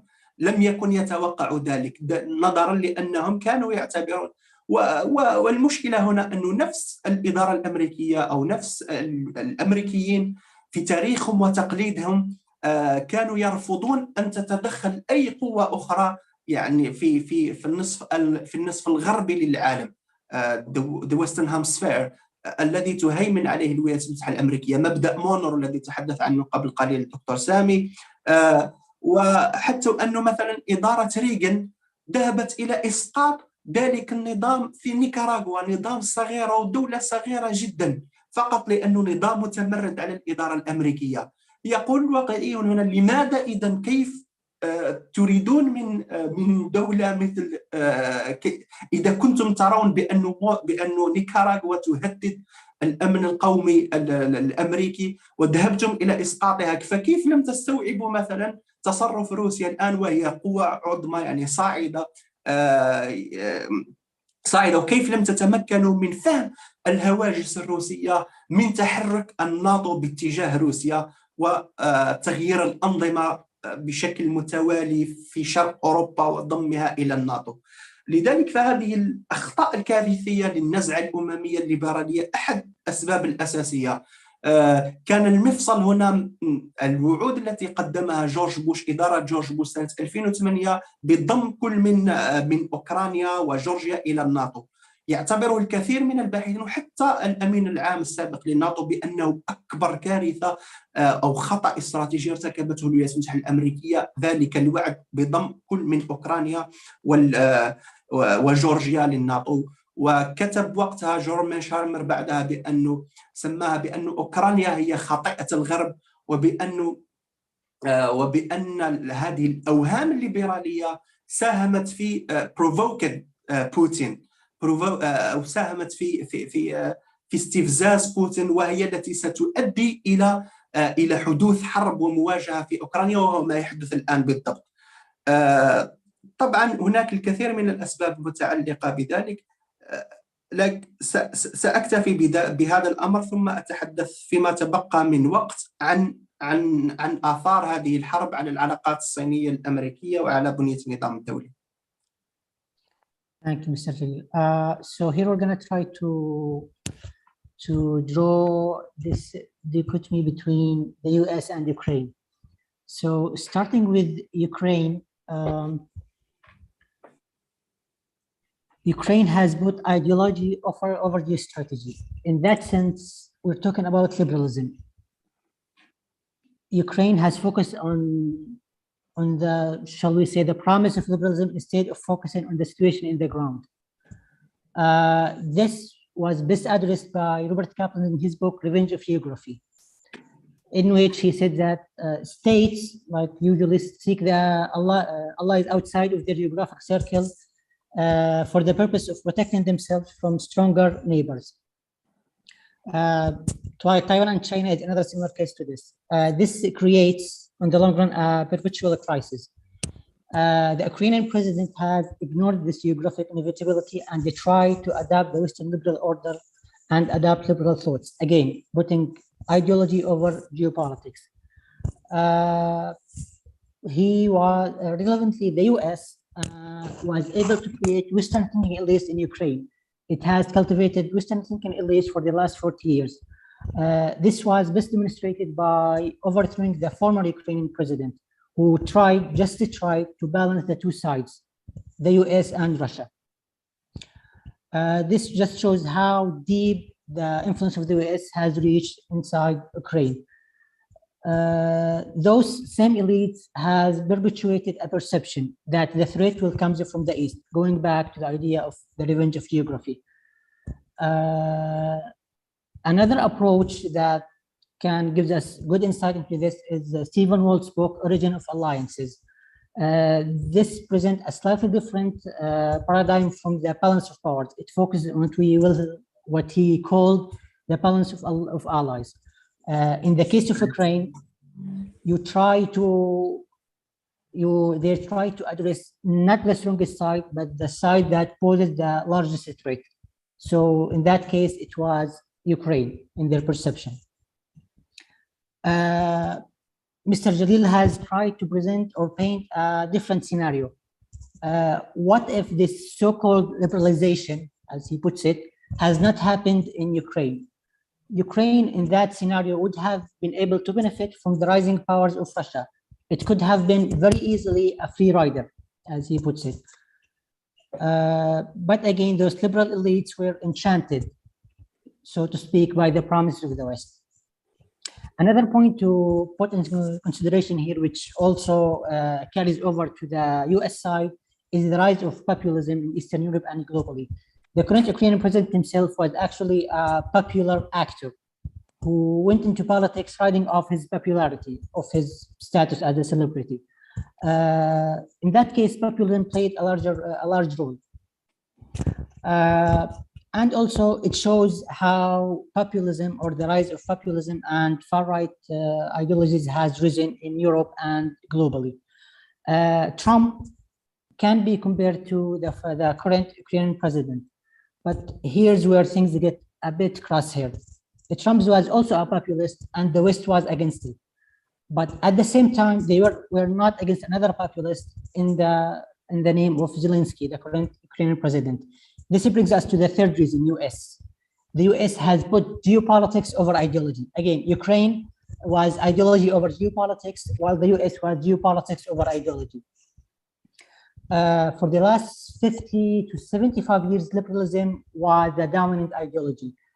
The traditional understanding of liberalism, or a conventional one, is modernity, democracy, capitalism, human rights. But in IR context, we're talking about how liberals see the world. Liberals look at the world and focus on states' behavior. They focus on institutions, internal metrics, like human rights, index of freedom, and so forth and so on. They divide the world into two. Okay, they try to divide the world into liberal and illiberal states, an ideological division. Those visions were critiqued by realists and leftists inside the US. They said that this policy based on the world peace theory, that democracy don't fight with one another, will actually fuel conflicts, because it fundamentally and virtually means that the world is to be shaped in the form of the US, dismissing many other perspectives, many other stand views, many other points. This was also faced by another backlash from the liberals, who said that just the mere existence of spheres of control cannot be tolerated. Those were basically like this attempt or this obsession to shape the world in the liberal view was the mistake that maybe makes the US the ultimate or the side most responsible for the Ukrainian crisis. The straw that broke the camel's back, as both Mr. Jamil and Professor Sami Al-Aryan took, was Bush's promise to add Ukraine and Georgia to the NATO. Those promises provoked Putin, and as some researchers said at the time, it will lead to war, which what happened eventually. Back to you, Mr.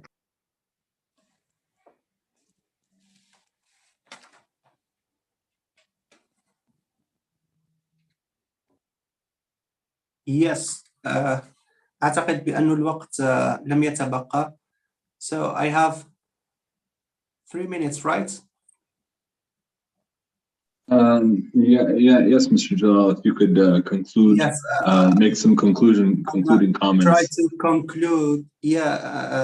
سأحاول أن أتحدث بشكل سريع جدا عن تأثير هذه الحرب على العلاقات بين روسيا والصين وأثرها على النظام الدولي عموما. بعض النقاط السريعة ونترك البقية للنقاشات. يعني أهم شيء يمكن أن نلاحظه هنا بأن هذه الحرب ستؤدي إلى توحيد تصورات التهديد. أول شيء توحيد تصورات التهديد بين كل من روسيا وبين الصين، وهي أصلا كانت تتجه إلى هذا النحو منذ وقت طويل. فالولايات المتحدة الأمريكية تمثل التهديد المشترك بالنسبة لهما سواء في شرق أوروبا أو في بحر الصين الجنوبي، وتسعى إلى تقويض نشاطاتهما في هذه المناطق. أيضا ستعزز أكثر العلاقات الشخصية بين القادة، وهي الموجودة أصلا بين تشي وبين بوتين، بين النظامين كنظامين تصورها الولايات المتحدة الأمريكية بأنهما نظامين مستبدين أو illiberal regimes against liberal regimes as the US said. أيضا فهناك الكثير من الإيحاءات السابقة لذلك. كان مثلا بوتين هو الزعيم الأجنبي الأول الذي يتحدث بعد تشي مباشرة حينما تستضيف الصين أي لقاء أو أي قمة، كان بوتين دائما يتحدث بعد تشي. كان هناك الكثير من الإيحاءات لقرب هذه العلاقة، وهذه الحرب ستعزز هذه العلاقة أكثر حتى في التوصيفات الرسمية بينهما. يعني بالنسبة في وثائق الأمن القومي الأمريكي تشخص كلاهما بأنهما منافسان استراتيجيان لأمريكا أو خصمان استراتيجيان أو حتى عدوان، لكن بين كل من الصين وروسيا يسمين بعضهما البعض في وثائق الرسمية بالشركاء الاستراتيجيين. وشي مثلا قال بأنه تعتبر العلاقة مع روسيا أهم علاقة ثنائية في العالم وأفضل علاقة بين البلدان على الإطلاق. طبعا ستعزز أكثر التعاون العسكري والاستراتيجي والاستخباراتي بينهما. من قبل روسيا كانت تبيع حينما تبيع أسلحتها للصين تحجب المعلومات وتحجب بعض الأشياء، لكن الآن صارت روسيا تتشارك مع الصين في إنتاج هذه الأسلحة، بمعنى انتهى ذلك الهوس أو الهاجس النفسي أو عدم الثقة بين الطرفين. هذه الحرب ستعزز ذلك أكثر، ستعزز التسويق الدبلوماسي بينهما على مستوى الأمم المتحدة. منذ 2017 كان هناك حوالي 98% من التوافق بينهما في مجلس الأمن، وكانت دعمت روسيا دوما حق الفيتو الذي مارسته الصين من 2017، وهذا ما ستقوم به الصين الآن أيضا، يعني ردا للاعتبار وتعزيزا لهذه العلاقات بينهما، طالما أن التهديد واحد ومشترك. أيضا من الناحية الاقتصادية سيزيد من التشابك الاقتصادي بينهما. الآن كل من روسيا تحاول أن تمد خطوط أنابيب جديدة، منها The Power of Siberia، خط أنشأته بدأ في سنة 2019، وسيمد آسيا والصين بالغاز، وربما قد تعتبره روسيا بديلا أو سوقا بديلا إذا لم يرد الأوروبيين أو إذا حدث مشكلة مع الأوروبيين، بمعنى عندها alternatives. أيضا سيساهم في توجه النخب سواء الحاكمة أو الفكرية نحو الشرق، نحو الأوراسية. الكثير من الكتابات الآن تتحدث عن عودة الأوراسية الجديدة، وهذه الحرب ستساهم أيضا وستكرس فكرة العدو الليبرالي. تحدث غراهام أليسون عن هذه النقاط في آخر مقال كتبه له، ويقول بأننا متجهون إلى تحقق نبوءة بريجينسكي في كتاب ورقة الشطرنج الكبرى، حينما قال بأن السيناريو الأكثر خطورة الذي يمكن أن يهدد الأمن القومي الأمريكي هو إمكانية تشكل ائتلاف كبير يضم كل من الصين وروسيا، لا توحده الإيديولوجيا بل توحده تظلمات متكاملة بينهما. وهذا الشبح التحالف المتظلمين أو الذين يشعرون لديهم تظلمات أو بالظلم من الطرف المهيمن، الآن حسب غراهام أليسون يتجسد على الخارطة الجيوبوليتيكية فعلا مع هذه الحرب. على مستوى النظام الدولي هناك مجموعة من النقاط، سأكتفي بثلاثة أربعة منها ثم أترك البقية للنقاش. ستساهم هذه الحرب في تسريع التحولات الموجودة في بنية النظام الدولي. دائما ما كانت الحرب أو الحروب بين القوى الكبرى، خاصة إذا حدثت مواجهة مباشرة، لا يمكن أن أتنبأ بها الآن هل ستحدث أم لا، لكن دائما كانت الحرب عامل أساسي في التحولات التي حدثت في بنية النظام الدولي عبر التاريخ. يتحدث عن هذه الفكرة بشكل مفصل روبرت جيلبن في كتابه الشهير سنة 81 الحرب والتغيير في السياسة العالمية.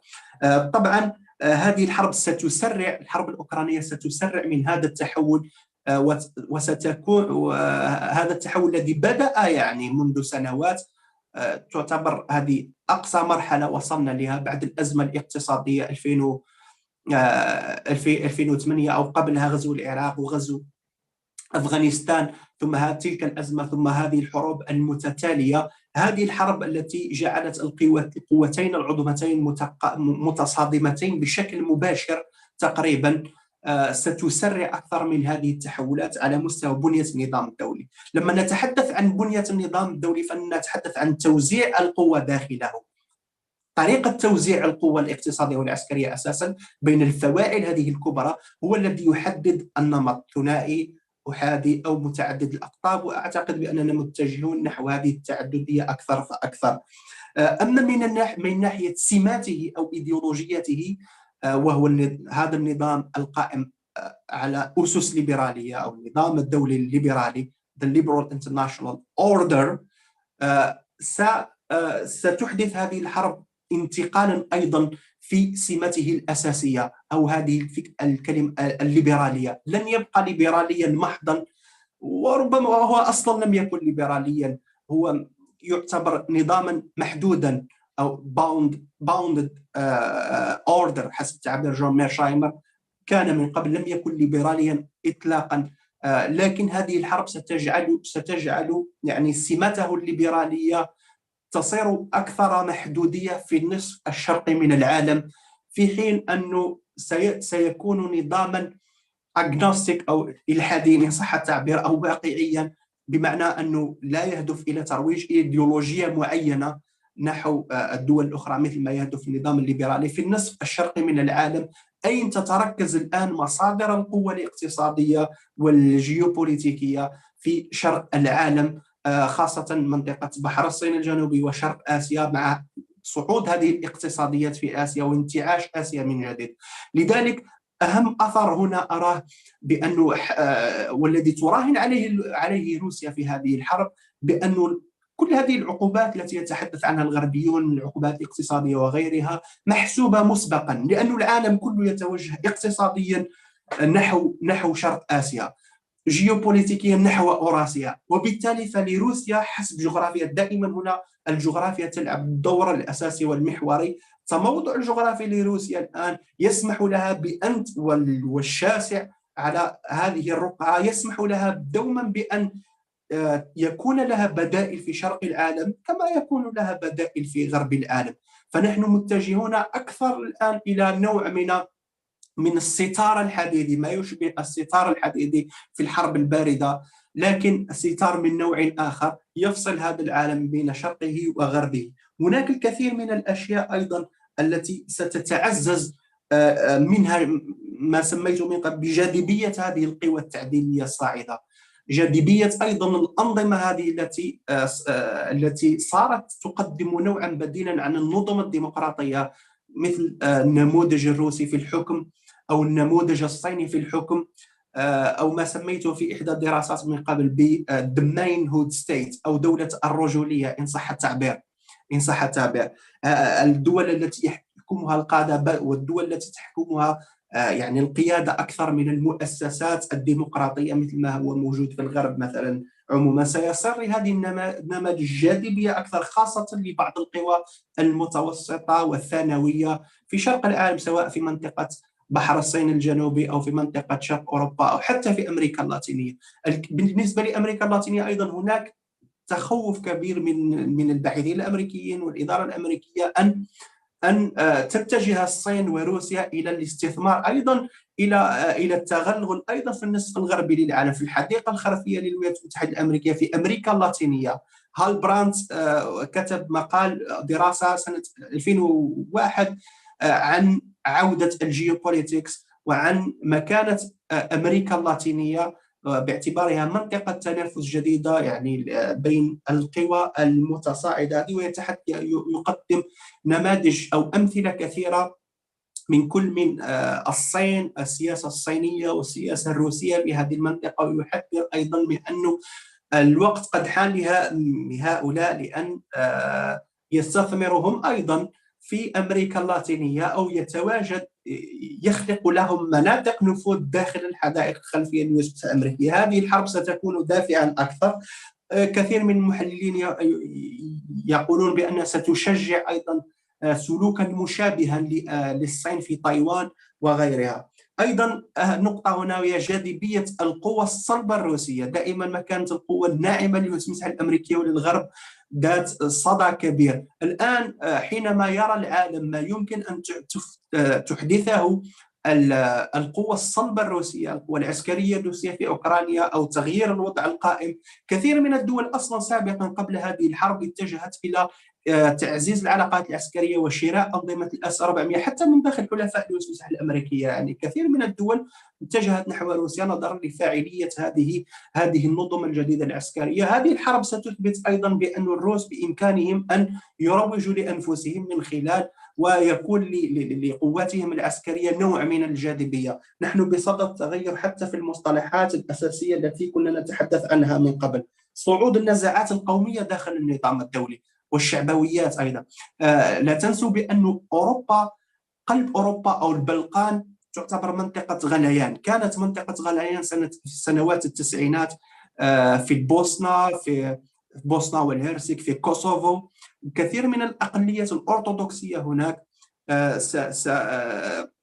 سترى ما يحدث الآن نوعا من الإلهام لها، وأن روسيا بإمكانها أيضا أن تستثمر في هؤلاء من أجل إزعاج الأوروبيين إذا أرادوا أن يزعجوها أيضا في أوكرانيا، أو إذا استمرت هذه الحرب في الصعود. أيضا نقطتين ولدي الكثير من النقاط هنا. I have a lot of points and I think I gonna let it to the discussions. النقطة الأخيرة هنا تأثيرها فقط على أوروبا، لأنه تحدث عن الصين عن أمريكا. أوروبا أيضا تعتبر طرف أساسي في النظام الدولي أيضا، وسيكون لهذه الحرب تأثير كبير.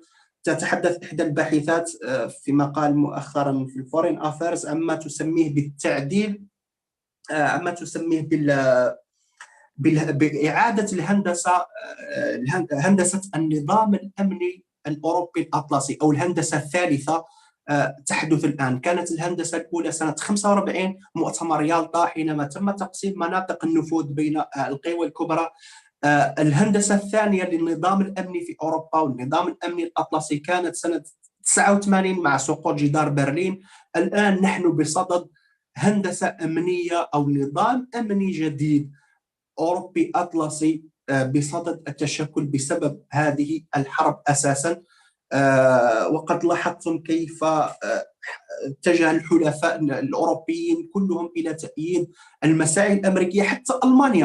حتى ألمانيا ذاتها، ألمانيا التي كانت طيلة عقدين كاملين تقوم بأداء رائع جدا في سياستها الخارجية، في التوازن بين روسيا والصين من جهة وبين الولايات المتحدة الأمريكية من جهة أخرى، صارت الآن منحازة تماما للولايات المتحدة الأمريكية ضد روسيا. ستيفن والز كتب قبل أيام مقالا يقول فيه لو كانت السياسة الخارجية هذه، أو أردنا أن نقيم السياسة الخارجية للدول، لو شبهها بالأولمبيات، لو كنا بصدد توزيع ميداليات أولمبية لأحسن سياسة خارجية بين القوى الكبرى لا أعطيتها لألمانيا، لأعطيت الميدالية الذهبية لألمانيا، لأن ألمانيا تمكنت خلال العقدين السابقين من إحداث سياسة توازن رائعة وخارقة جدا، استفادت من شرق العالم ومن غربه وحققت هذا التوازن. ولأن الهدف الأساسي في السياسة الخارجية هي يعني حسبه هو أنه تحقيق الأمن والازدهار من دون الإضرار بالقيم المعيارية لتلك الدولة، وهذا ما فعلته ألمانيا. هذه الحرب سحبت ألمانيا تماما مع تغير الحكومة داخل ألمانيا، سحبتها لصالح الفلك الغربي ضد الروس. وبالتالي نحن بصدد حقيقة إعادة نظام الأمن في أوروبا، لأن ألمانيا تبقى ركيزة أساسية للأمن الأوروبي. أنا لدي هنا الكثير من النقاط. I have lots of points but I will stop here and let's discuss these points in later inshallah. Thank you for your listening. Okay, so very briefly, the impact of this war on the Sino-Russian relationships and also on the existing global order. The first important thing, it will lead to a united perception of threats.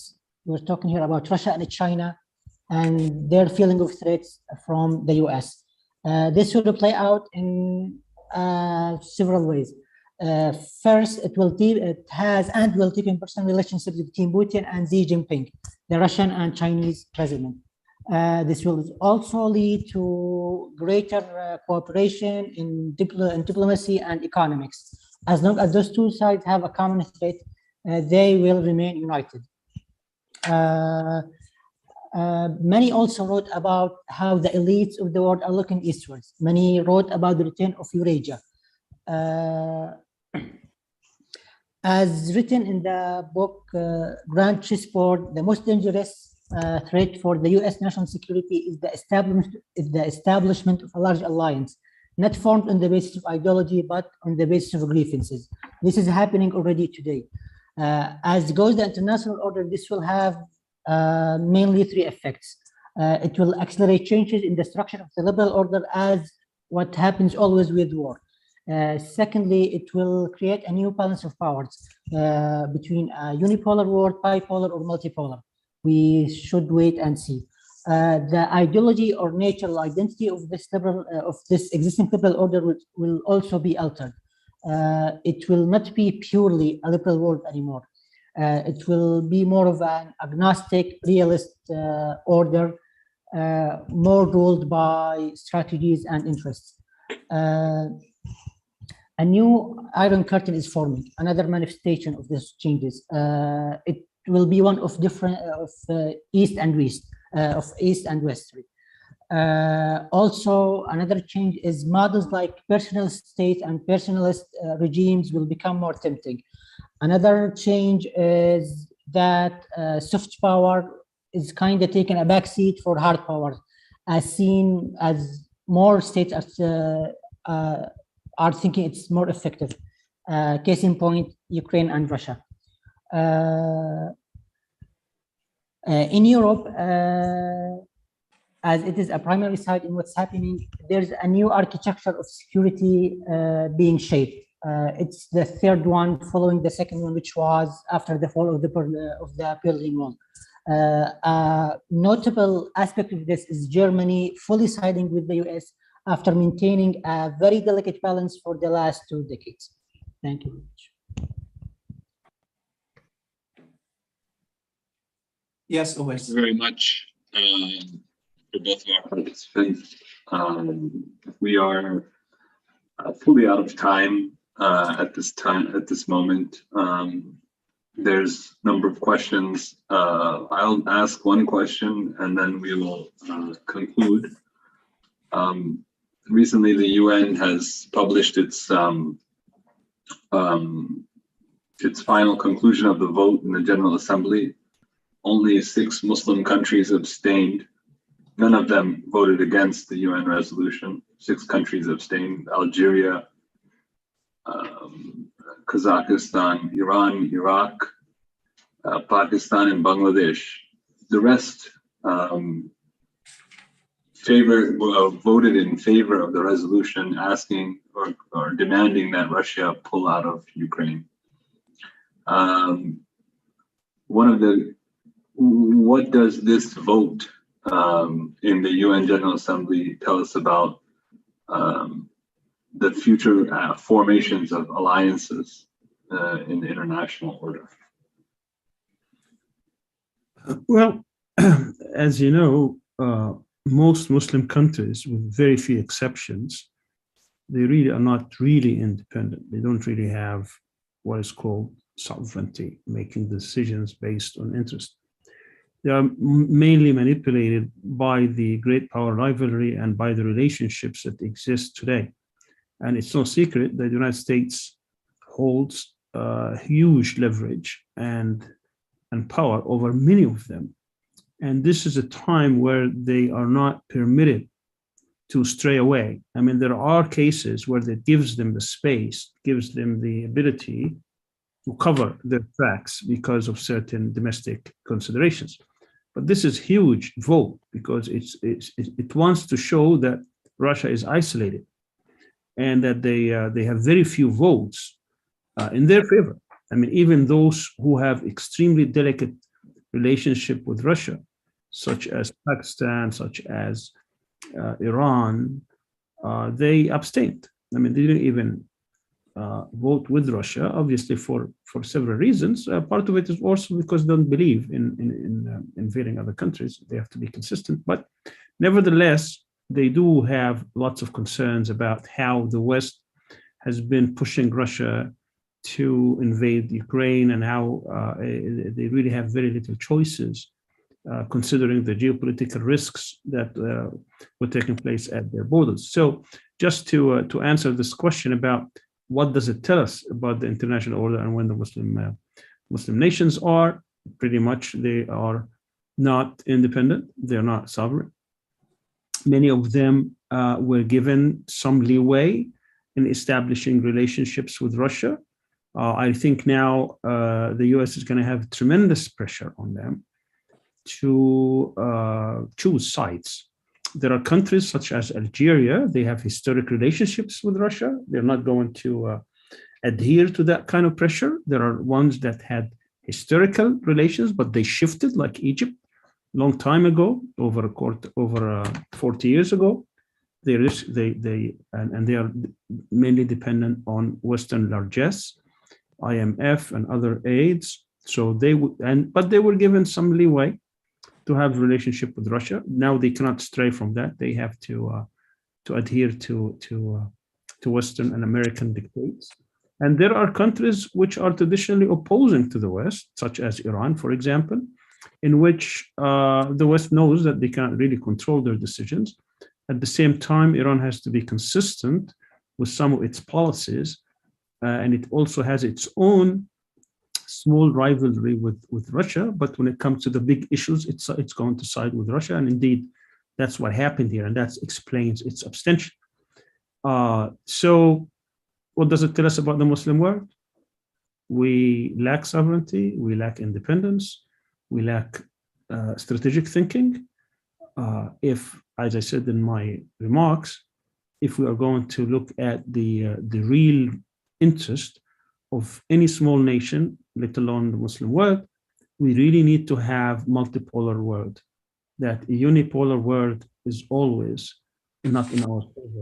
My point of raising that point, Dr. Sami, was that if that is in fact the case, that smaller, weaker countries, or let's say non-regional hegemons, countries that are not hegemonic, if it's in their best interest to actually have a multipolar world, then these countries should have voted, not just the Muslim countries, they should have voted in either being absent to show that they don't show on either side, or they should have voted against. But it seems like most countries disagree with that analysis.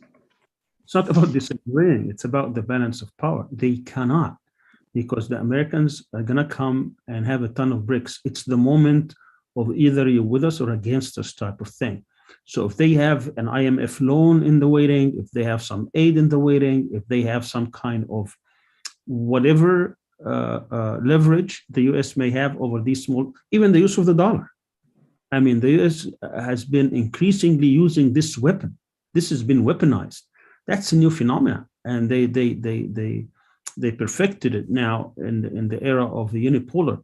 Now it's being used against Russia. The US currency controls about 63 to 65% of world transactions.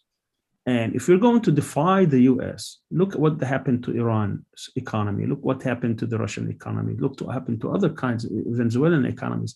Once you are ostracized from the financial system, it wrecks your economy. No one is willing to take that. What's a UN vote? Even if they totally disagree with the United States on this, deep down, they would have to vote in a way that they're not going to anger the United States. And that's basically what we're seeing here. I'm not saying that this is the case, but there are countries that they can't typically simply vote for this because it's against their traditional stance, such as Algeria and Iran. So the best they can do is to abstain.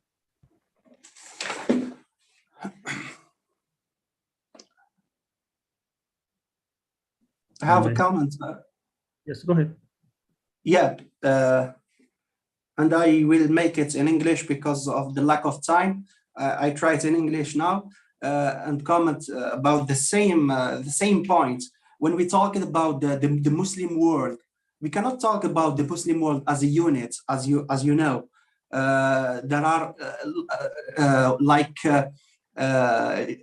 regional blocks, the Gulf region, the Great Maghreb region, the Sham region, the Anadolu, and the Persian region. So the Malaysia or the south of Asia as a region. So and the middle of Asia, Pakistan, and other states, other region.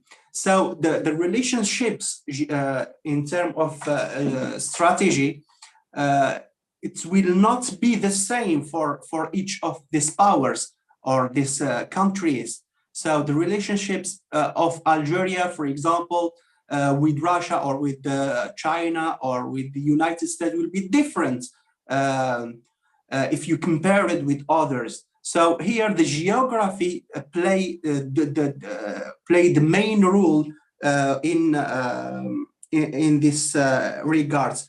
For Algeria, Dr. Sami talked about the specific relationships between Algeria and Russia, but here I would like to comment. Yes, there are specific relationships between Algeria and Russia and China, but this is not make Algeria in the sphere of Russia, in this kind of great competition between great powers. Because of geography, Algeria until now take in its considerations the geography, the proximity with Europe now. So in any foreign policy will take in its consideration this proximity to Europe. So it will not be with Russia, like, for example, Belarus now, or other states, because of geography. Now Algeria has many countries in east of Asia following what some strategists call it the hedging strategy, أو استراتيجية in Arabic استراتيجية التحوط أو الحيطة. The hedging strategy. The hedging strategy, it means like a mix of strategies, include engagement, include balance, include hiding strategy أو الاختفاء أيضا. So this is mixed strategy followed by such kind of middle powers or secondary powers in international order when they are located between or stacked between two great powers, different great powers. The most example here, the better, I think, the best example here is the South China Sea and other states in this region. So now, but as Robert Jervis said, when there is like polarization in international system order, like it's happened now, countries cannot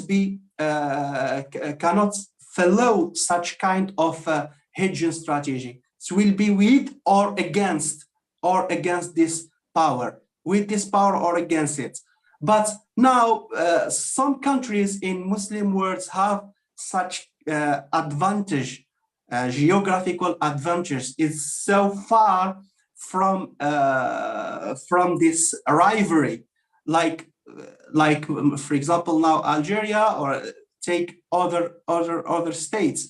It's far from this crash zones between the two great powers. So they can follow more such kind of hedging strategy in the future. So I think here at the final point, I think we are in the best moment for Muslim countries now to take to benefit from this rivalry and make its own way, and thinking as with geographical manner rather than ideology. We can now go to what I call the regional blocks in Muslim worlds, in which one great regional power could dominate with benign hegemony in its own region. We have, for example, Algeria in the Great Maghreb. We have Egypt in the east. We have Pakistan. We have Turkey, and we have Malaysia in the Muslim world. So such kind of geographical thinking is a better way to face such kind of common challenges. Thank you for your listening.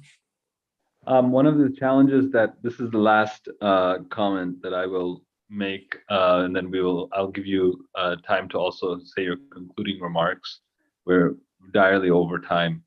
The last thing that I will say is one of the consequences of the multipolar world that both of you have described that we may be entering into in the future is that one of the effects on the Muslim world is that we may see countries aligning more and more with their regional sponsors. So, for instance, if the vote that I said earlier, Syria voted against the measure in predictably with its partner Russia.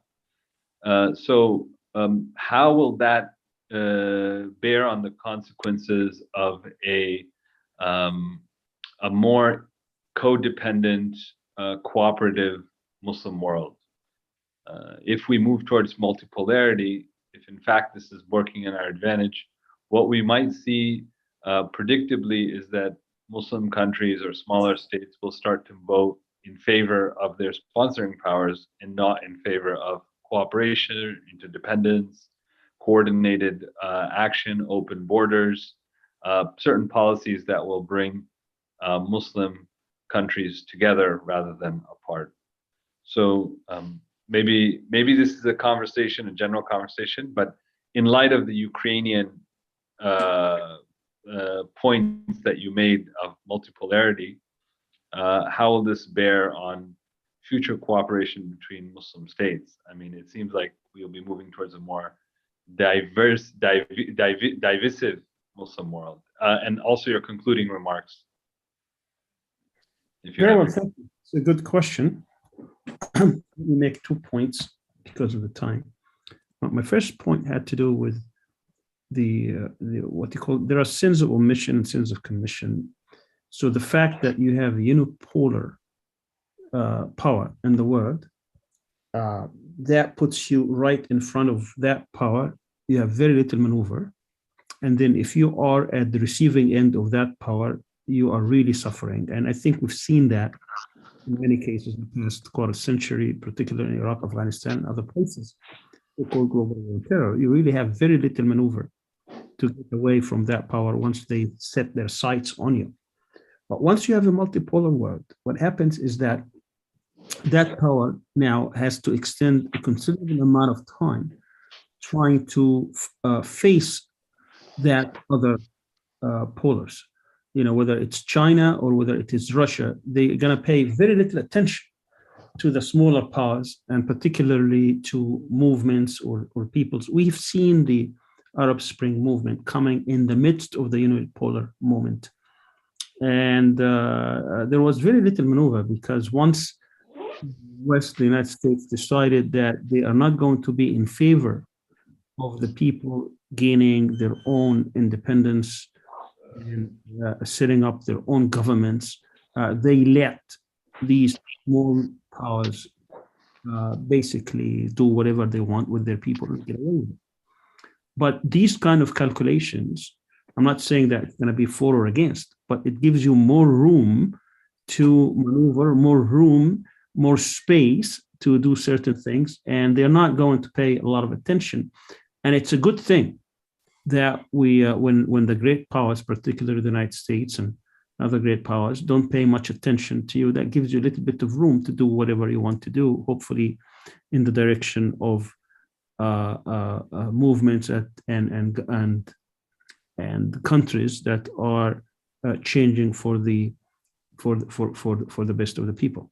The other point I want to make, which is about governments rather than movements and peoples.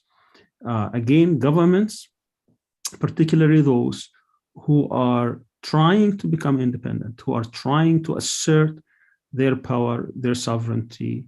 I can think of Algeria, I can think of Turkey, I can think of Iran, I can think a little bit of Pakistan. Some of these countries that are trying to get out of that grip, that pressure. They're not client states like others that we see in the region, but they're trying to assert a little bit of independence, a little bit of sovereignty. They're trying to be really representative of their own people. When they are under one power, one polar, they really cannot resist a lot. But when you have a multipolar system, they have that maneuvering power. So when China started building the last point, building the Road and Belt Initiative, and Pakistan was part and parcel of this initiative, certainly, it was a sovereign decision, and the US had to live with it, even though they were not happy with it. And I think the more these polars become powerful, the more you will have that ability to go out and do things that may not be to the liking of the other polars. Jalal? No points. Thank you very much for joining us. We will be looking forward to your participation in the next webinar, which will be in the next month. Look forward to our comments. Thank you very much. If I can always just an announcement for our Ummah series symposia. Our next one is going to be on March 11, 12, and 13. And we will discuss Kuwait, Iraq, Jordan on Friday, and Kuwait and Iraq on Saturday, and Saudi Arabia and the United Arab Emirates on Sunday. That would be a week from Saturday. Thank you Sorry. very much, Dr. Sami. Yes.